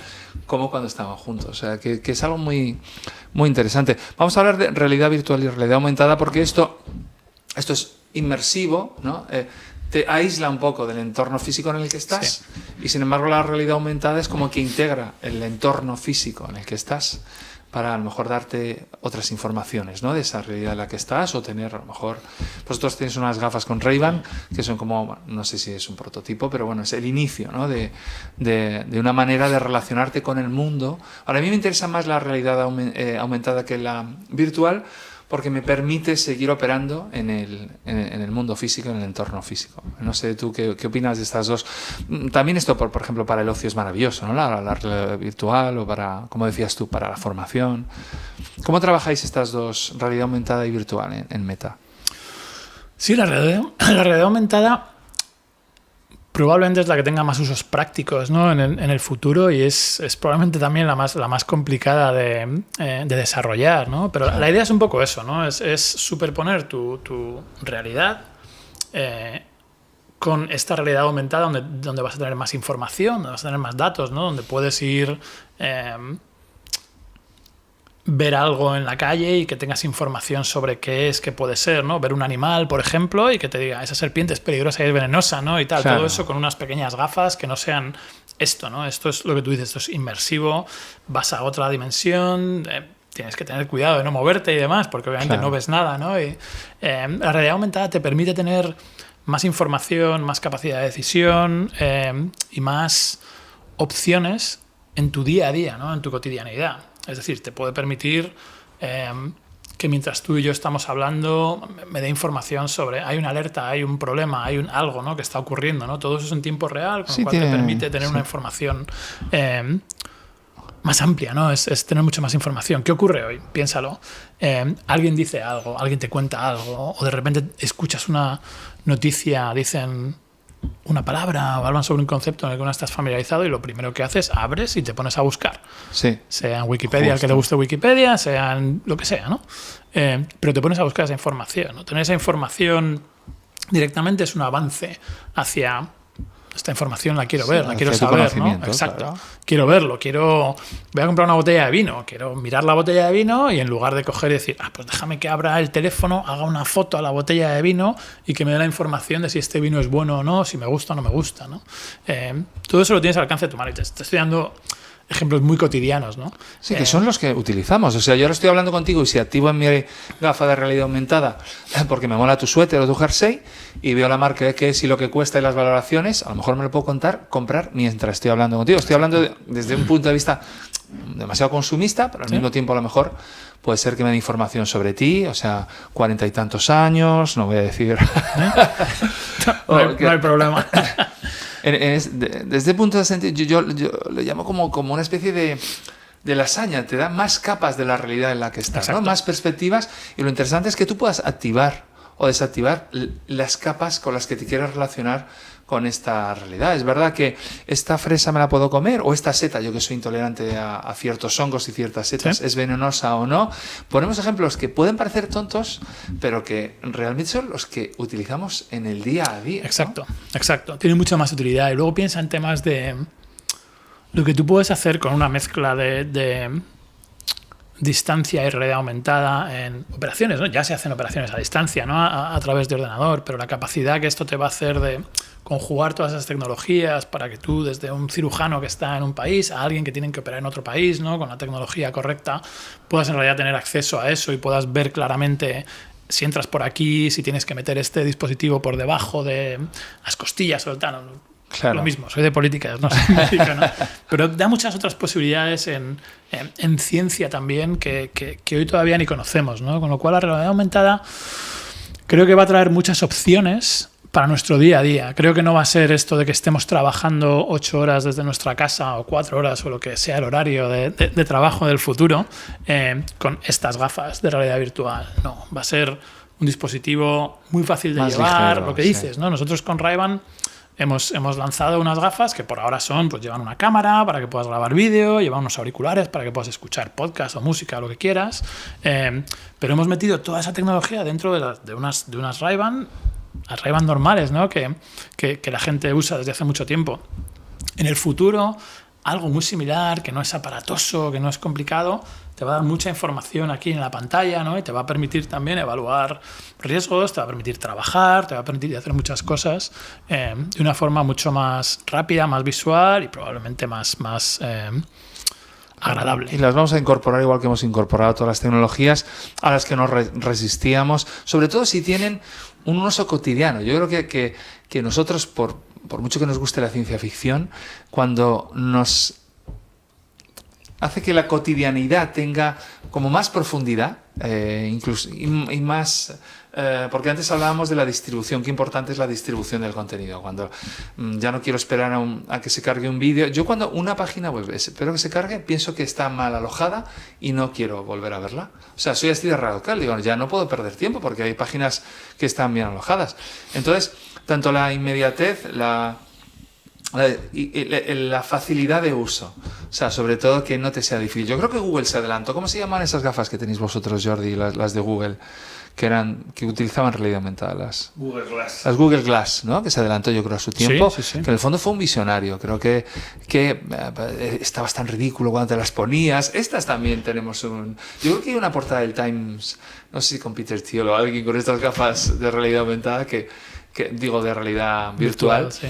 que decía, no, yo no quiero eso porque me aísla. Pero cuando tu realidad se hace más fácil o tienes más acceso a más capas de la realidad, es cuando de repente dices, pues sí que me apetecía utilizarlo, ¿no? Sí. Aparte, yo por ejemplo, ahora hacemos reuniones, ¿no?, con eso en realidad virtual, con nuestros avatares. ¿Cómo estos avatares? Sí, entonces pues está mi jefe, mis compañeros y mis compañeras y demás, y nos reunimos. Y para mí, en realidad, ese momento en el que te metes, sí, somos avatares. Es decir, tú ves mi avatar y es como un dibujo animado de mí. Pero estamos hablando, escuchamos las conversaciones, si me hablan por un lado, escucho la conversación de la persona que está sentada a este lado mío, entonces puedo mirarle y puedo tener conversaciones más privadas con esa persona, ¿no? Pero además estamos juntos, estamos, lo que te decía, palmea, chocas 2-5, charlas, y de repente hemos tenido una reunión en una sala de reuniones donde hemos hablado y donde he sentido mucha más cercanía que todas las otras reuniones que he hecho con ellos, mirando a la pantalla, donde estoy viendo a sus, digamos, personas reales a través de 2 dimensiones, ¿no?, en una pantalla. Qué bueno. La sensación de inmersión de esos avatares que se parecen mucho a ellos y con los que estoy sentado, me gusta. ¿Lo haría durante 8 horas? No creo que nadie pueda estar tantas horas metido en un tema de realidad virtual sin sentirse un poco mareado o sin sentirse cansado, ¿no? Pero creo que la cercanía que me da es muy interesante, ¿no? El otro día pues me metí en Horizons, que es nuestra plataforma, digamos, para dentro del metaverso y me fui a ver un evento de los Foo Fighters, ¿no? De un grupo de rock de aquí de Estados Unidos. Y es muy interesante, ¿no? Estás viendo a los Foo Fighters en imagen real, pero tú estás dentro, hay más gente alrededor tuyo, puedes hablar con gente si quieres, ¿no? Y demás. Y te da otra sensación, es casi como si estuviera en un concierto, ¿no? Entonces, muchas de esas cosas parece que no, pero de repente dices, sí quiero estar. Mi sensación de ver un concierto de Foo Fighters o de ver el documental de Solo, de este tipo que se escaló el capitán aquí en Yosemite, y verlo en 360 dentro de una realidad virtual, me gusta mucho más esa sensación que la de sentarme aquí en mi sofá y mirar a la televisión y verlo en la pantalla de la televisión, ¿no? Porque hay otras distracciones, hay ruidos, hay luces, hay cosas. Claro. ¿No? Presto mucho más atención, disfruto mucho más de ese rato que estoy ahí porque estoy metido dentro de ello, ¿no? Entonces, ¿y este tiempo real o puedes pausarlo y volver? Puedes pausarlo y volver. Si quieres, cuando estás viendo vídeos, cuando estás viendo pues lo que harías también en televisión, ¿no? Pero puede ser también un live, como por ejemplo un directo cuando se hacen estos eventos en Fortnite, que es a esta hora, dura 12 minutos y tienes que estar dentro, ¿no? Exacto, sí. Vale. Y nosotros que tenemos un musical familiar, ¿cómo tendríamos que grabarlo para que invitar a la gente a un metaverso, vender una entrada y que pudieran ver Beethoven para Lisa? En realidad, mucha parte de la grabación sería la misma. Utilizas más técnica de 360 porque al final eso para las grabaciones da mucha más sensación de redondez, ¿no? Y de que la gente pueda mirar alrededor y ver todo lo que está ocurriendo, ¿no?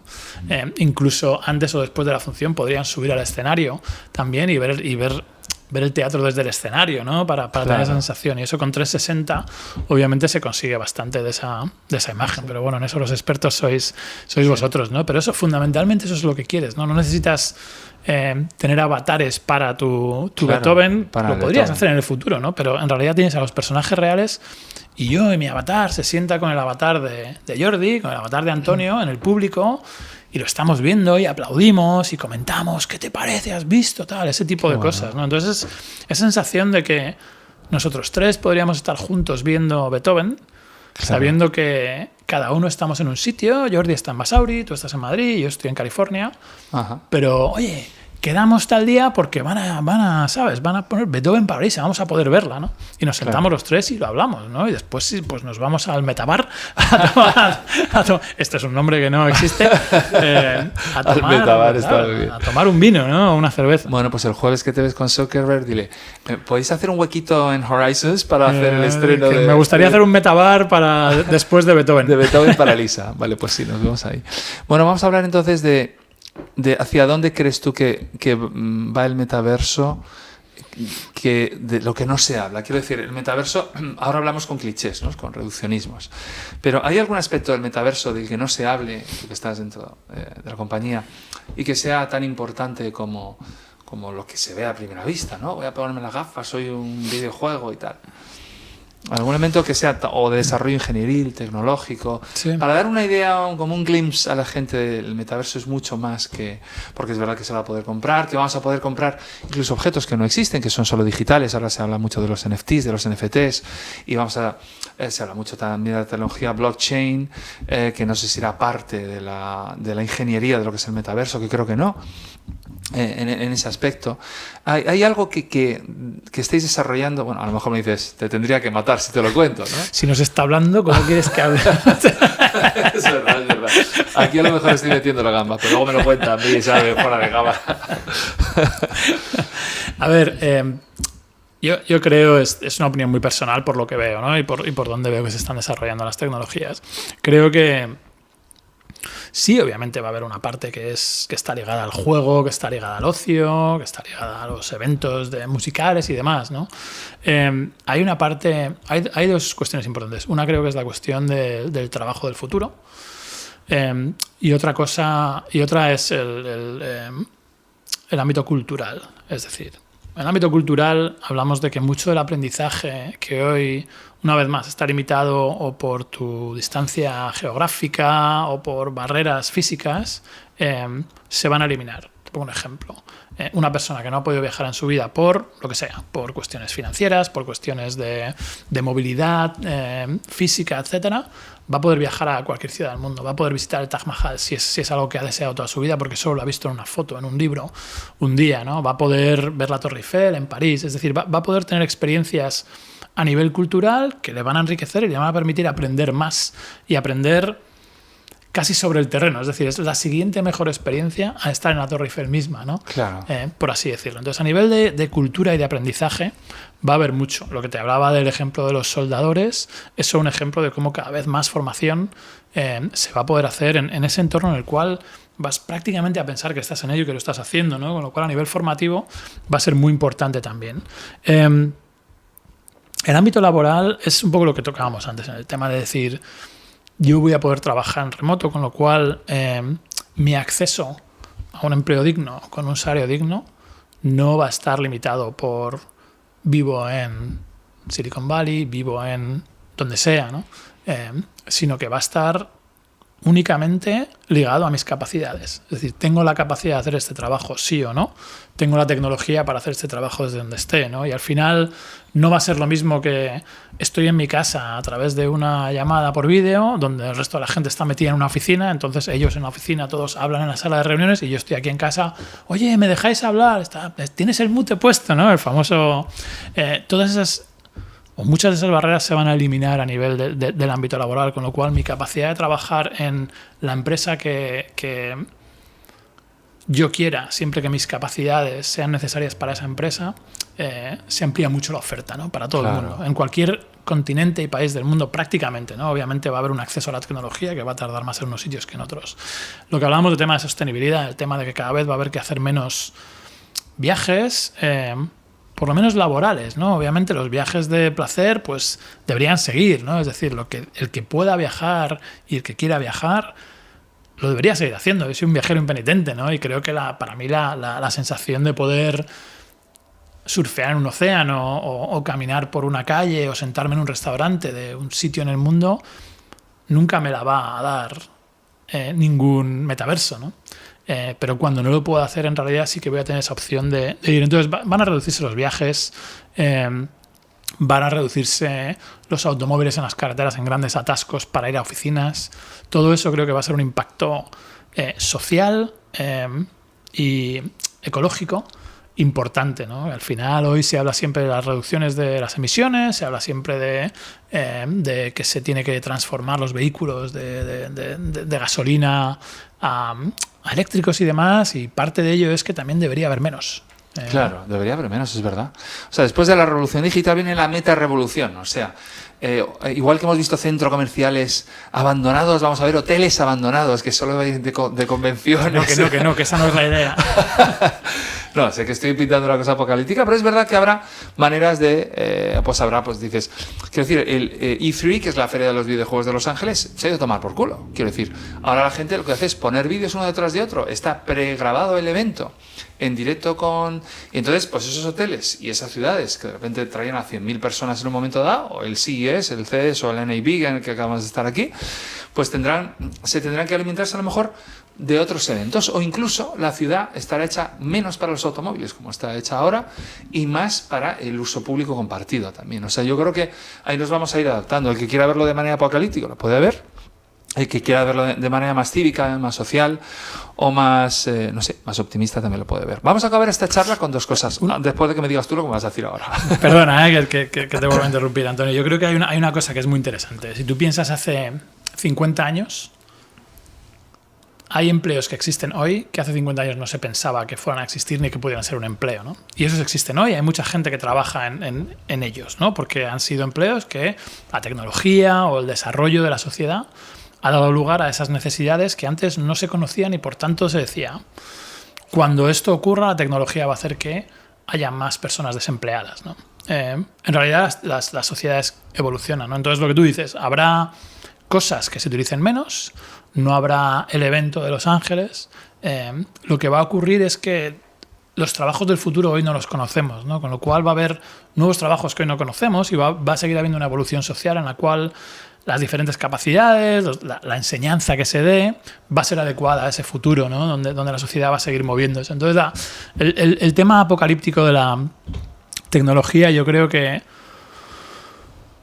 cada vez es menos ese pensamiento de que la tecnología nos va a hacer peores, ¿no? Nos va a hacer una sociedad más vaga. Yo creo que con el tiempo nos estamos dando cuenta de que la tecnología está para ayudar. Vuelvo a decir lo mismo, no toda la tecnología es bueno, ¿eh? Es el uso que hagamos de ella es lo que puede desvariar un poco el curso. Pero creo que la visión apocalíptica es lo que tú dices. Cuando al principio se utilizaban aquellos teléfonos móviles, la gente te llamaba snob y te decía que dónde ibas con eso, ¿no? Y ahora en realidad... salvan vidas y son máquinas del tiempo. Exacto. Básicamente, si te pierdes en medio de la nada y tienes un teléfono móvil, es posible que te salves. Vamos a terminar ya la charla, a mi pesar, porque estoy disfrutando mucho, pero ya habrá segundas partes cuando volvamos aquí, si volvemos o cuando vengas para España. Yo me gustaría... O en el metaverso. O en el metaverso, tío, claro, qué bonito, ¿cómo no? Sí, sí, sí. Estaría muy bien que fuera el metaverso en Horizons, que creo que en España todavía no hay. Yo creo que está en Estados Unidos todavía. He querido acceder, pero no he podido. Digo, yo puedo meter en Horizons. Mucha gente tiene el miedo justificado de que sus datos se utilizan para recibir incluso estímulos no deseados por ellos, ¿no? O sea, está el chiste de que si tú dices, joder, esta almohada como mola, ¿eh? De repente abres Instagram y de repente ves un anuncio de una almohada. ¡Ah, me están escuchando! Quiero decir, mucha gente, eso es como una especie de mito. ¿Realmente tenemos que tener ese miedo? ¿Está justificado? Si utilizas los datos de esa manera, yo sé que incluso los gobiernos, que hablamos de la regulación, están dando pasos de gigante para equilibrar lo que las tecnologías hacen con esos datos, ¿no? ¿Cómo ves ese mundo? Antes de acabar con la última, que ya te la voy a adelantar, que es que me cuentes una historia inspiradora de tu experiencia en Meta, cómo ha cambiado la vida a mejor, o a una comunidad, o a una empresa, o a un grupo de personas, para que no sea una persona solo, el uso de la plataforma en la que trabajas. Vamos a empezar con si nos están escuchando y nos están vendiendo cosas, si eso realmente es un issue, que no sé cómo se diría, es algo real. Hay mucha conversación alrededor de eso, ¿no? Yo creo que lo que ha ocurrido con el tema de nuestros datos, con el tema de cómo utilizamos cualquier plataforma, cómo al principio regalábamos información, ¿no? Sin pensar en estoy metiendo datos confidenciales, estoy metiendo tarjetas de crédito, estoy metiendo un montón de información en cualquier página web que me lo pide, ¿no? Claro. Y ahí ha habido una cuestión de la regulación de todos esos datos y de cómo esa información se tenía que gestionar que se ha hecho muy tarde. Es decir, cuando Internet empezó, ¿no? Ahora se habla de Web 3.0, ¿no? Como el siguiente desarrollo de Internet. Pero cuando ya en los 90 había Internet, el .com, aquel movimiento, prácticamente no había regulación. Las cookies, estas famosas, ¿no? Donde ahora cada vez que vas a un sitio web ahora en muchos países tienes que decir aceptar las cookies o no, quiero configurar, rechazar todo, ¿no? Sí. Entonces no existía. Antes directamente se podía coger y se podía hacer una trazabilidad de dónde habías estado, qué habías buscado, ¿no? Para luego, entre las diferentes plataformas, poder ofrecerte lo que teóricamente tú querías, ¿no? Era un poco como funcionaba. Afortunadamente, se está regulando cada vez más. Es decir, hay unas regulaciones que permiten pues, las leyes de regulación de propiedad de los datos, de cómo puedes gestionar esos datos, de pedir permiso a los usuarios para la utilización de esos datos. Están evolucionando, pero aún así se está tardando. Y llevamos 20 y muchos años de Internet sin una regulación muy clara, ¿no? Entonces, bueno, cada vez creo que para empresas que utilizan datos es más complicado hacer un uso, digamos, salvaje de los datos. Salvaje desde el punto de vista de que antes se utilizaban los datos, ¿no? Sin tener mucha claridad de dónde estaba la línea de confidencialidad. Así que es verdad que datos que te identifiquen personalmente, pues se tenía claro que había una línea de confidencialidad, pero se utilizaban de una forma mucho más abierta. Salvaje probablemente no es el término correcto, ¿no? Y sin embargo ahora hay muchas más limitaciones que creo que son correctas. Nosotros como empresa hemos pedido siempre que se legisle esa parte, ¿no? Y al hablar sobre Meta y sobre el metaverso, anunciamos también un poco esa capacidad de decir, esto es algo que vamos a tardar 10 o 15 años nosotros en desarrollar. Claro. Por favor, empecemos a regularlo ahora, a legislarlo ahora y a pensar cómo esa legislación aplicaría en el metaverso, ¿no? No esperemos a que ocurran las cosas, ¿no? Claro, que eso hablábamos ayer, de que si por ejemplo hay una agresión en el metaverso o un harassment, ¿no? O una conducta totalmente inapropiada, ¿qué resonancia tiene en el mundo real? ¿Qué delito que sería? Igual que ahora es un delito, pues amenazarte por Twitter, por ejemplo, ¿no? O sea, ¿qué delito sería amenazarte en el metaverso? Sí, es verdad que es muy interesante eso.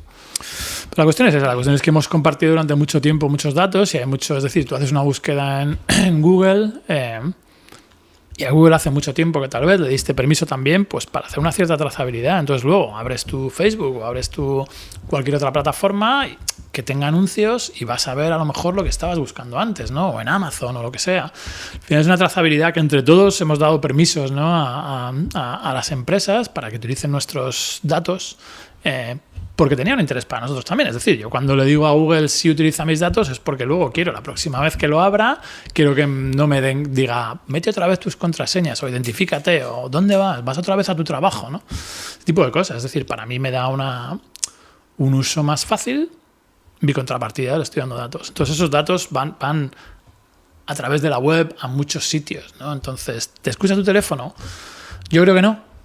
Lo que dicen los fabricantes de teléfonos es que no, también.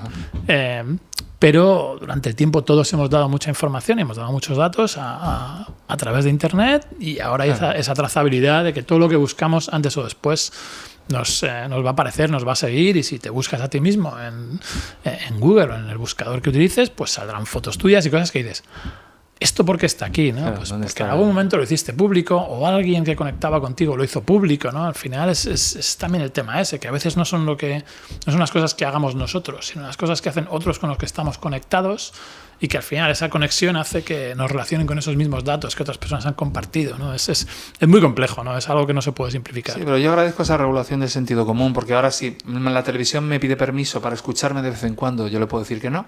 Si Siri me pide permiso para escucharme de vez en cuando, que además me dice por qué me quiere escuchar de vez en cuando, para mejorar su inteligencia artificial. Me gustaría que me contaras una historia inspiradora que tú has vivido en primera persona con la plataforma en la que trabajas. No sé si con Facebook directamente, con Instagram, con WhatsApp. Sí, hay historias muy buenas, ¿no? De gente que utiliza las plataformas con unos fines que lo ves, ¿no? Y se te coge un poco el corazón, ¿no? De ver cómo gracias a lo que creamos hay grupos de enfermedades extrañas, ¿no? Enfermedades raras que no se entiende cura, ¿no? Hay gente que se conecta a través de esos grupos. Hay gente que ha perdido a seres queridos y no tiene una forma de conectar con nadie y de repente empieza a conectar con desconocidos, ¿no? Que pasan por lo mismo, ¿no? Hay muchas historias de gente que utiliza las plataformas para esos usos o pequeñas empresas, ¿no? Empresas casi unifamiliares a lo mejor en algunos casos que de repente a través de la tecnología consiguen que otras personas les vean y se interesen en sus productos y de repente puedan empezar a crecer, contratar a más gente, ¿no? Nosotros aquí en Estados Unidos, por ejemplo, había una pareja muy maja que hacían hamburguesas y muy ricas parece ser porque utilizaban una salsa, una receta especial suya y las empezaron a vender por su vecindario y demás y se empezaron a hacer muy famosos. Bueno, llegó un momento que contrataron a un montón de gente, abrieron sucursales, ¿no? Es un poco el sueño americano este del que se habla, pero también esa posibilidad de decir, yo esto no lo podía haber hecho si entre los vecinos hubieran dicho, oye, ¿por qué no probáis las hamburguesas que hacen ellos, ¿no? Y demás, ¿no? Y de repente expandes tu negocio hasta un punto en el cual estás generando empleo, estás ganándote la vida en algo que eran gente que habían perdido sus trabajos, ¿no? Y demás. Entonces, hay muchas microhistorias, ¿no? De ese tipo de historias. Luego, a nivel de cómo, ya como empresa, nosotros también intentamos tener un impacto, pues nosotros tenemos un compromiso claro de gastar al menos $1.000 billones. Eso fue el año pasado y este año el compromiso será más alto con empresas que sean de propiedad de minorías, ¿no? o de grupos diversos, ¿no? Porque creemos que es correcto también. Entonces invertimos, muchos de nuestros proveedores nos enfocamos en que sean proveedores que tengan propiedad pues eso, diversa, ¿no? Es otra forma en la cual impactamos a esas empresas y esos grupos que no han tenido necesariamente esa puerta de entrada siempre, ¿no? Hemos ayudado a pequeñas empresas durante la pandemia a pagar sus facturas cuando tenían deudas, para luego hemos comprado, digamos, la deuda, para luego ayudarles a recuperarse, ¿no? De una forma mucho más ventajosa que la que te podían dar otras entidades, ¿no? Es decir, hemos intentado aplicar mucho el hecho de que somos grandes y de que tenemos mucha capacidad no solo financiera, afortunadamente, como compañía, sino también mucho eco público para ayudar a muchas personas, ¿no? Y luego, yo personalmente, a través del trabajo que hago, también me he involucrado en temas de colaboraciones con ONGs, que lo que hacen es formar a personas en países o en zonas desfavorecidas para que puedan en el futuro trabajar para empresas como la nuestra o como cualquier otra tecnológica, ¿no? Entonces colaboras, generas empleo en esas empresas también, ¿no? Que en realidad no son empresas, son non-profit, ¿no? Son organizaciones sin ánimo de lucro, pero que bueno, tienen un impacto en el mundo, y cuando impactas con esas empresas luego tienen que medir el impacto sobre la comunidad en la que las personas que trabajan para ellos viven también, y entonces ves cómo esos impactos se van amplificando, ¿no? Se van ampliando según tú vas creciendo también, ¿no? Con esas compañías o con esas organizaciones sin ánimo de lucro, ¿no? Entonces, al final, trabajar en una empresa tan grande como esta te abre las puertas también a poder hacer un poco más temas de responsabilidad social y temas de ayuda a colectivos minoritarios que realmente muchas veces no han tenido la oportunidad. Es solo que tengan la oportunidad, y si nadie se la da, pues nunca la tendrán, ¿no? Si siempre te enfocas en las mismas universidades, en los mismos sitios para generar empleo, una persona de ciencias políticas de la Universidad Complutense de Madrid tal vez nunca habría llegado a Silicon Valley, ¿no? Pero cuando a mucha gente que no ha tenido oportunidades por lo que sea, se las das y les permites demostrar las capacidades que tienen sin ponerles ninguna otra cortapisa, el impacto es muy grande. Y ese es un impacto que yo creo que soy afortunado de estar en una empresa como esta, que me permite trabajar en eso y que me permite utilizar los medios para tener ese impacto social. Bueno, pues Mauricio, muchas gracias por esta oportunidad de charlar contigo. Ha sido muy interesante, de verdad. Quiero deciros que aunque vosotros pensáis que estamos en la misma habitación, este es el plot twist de esta charla, estamos en el metaverso. Vosotros no existís. Y esto es todo mentira. Esto ocurrió hace 40 años. Ocurrió hace 40 años. No, estamos en casa de Mauricio. Muchísimas gracias, Mauricio. Ha sido, mira, para mí que nos demos la mano, que se vea ahí bien. Ha sido súper interesante, de verdad, ¿eh? Muchas gracias por la oportunidad de charlar, por darnos este 360 de lo que es Meta, de lo que es Facebook, Instagram, WhatsApp, de las cosas que estáis haciendo. Y sobre todo por lanzarnos un poquito, empujarnos hacia otros usos de estas tecnologías y darnos otras perspectivas. De verdad, un placer, Mauricio. Un gustazo estar con todos vosotros también.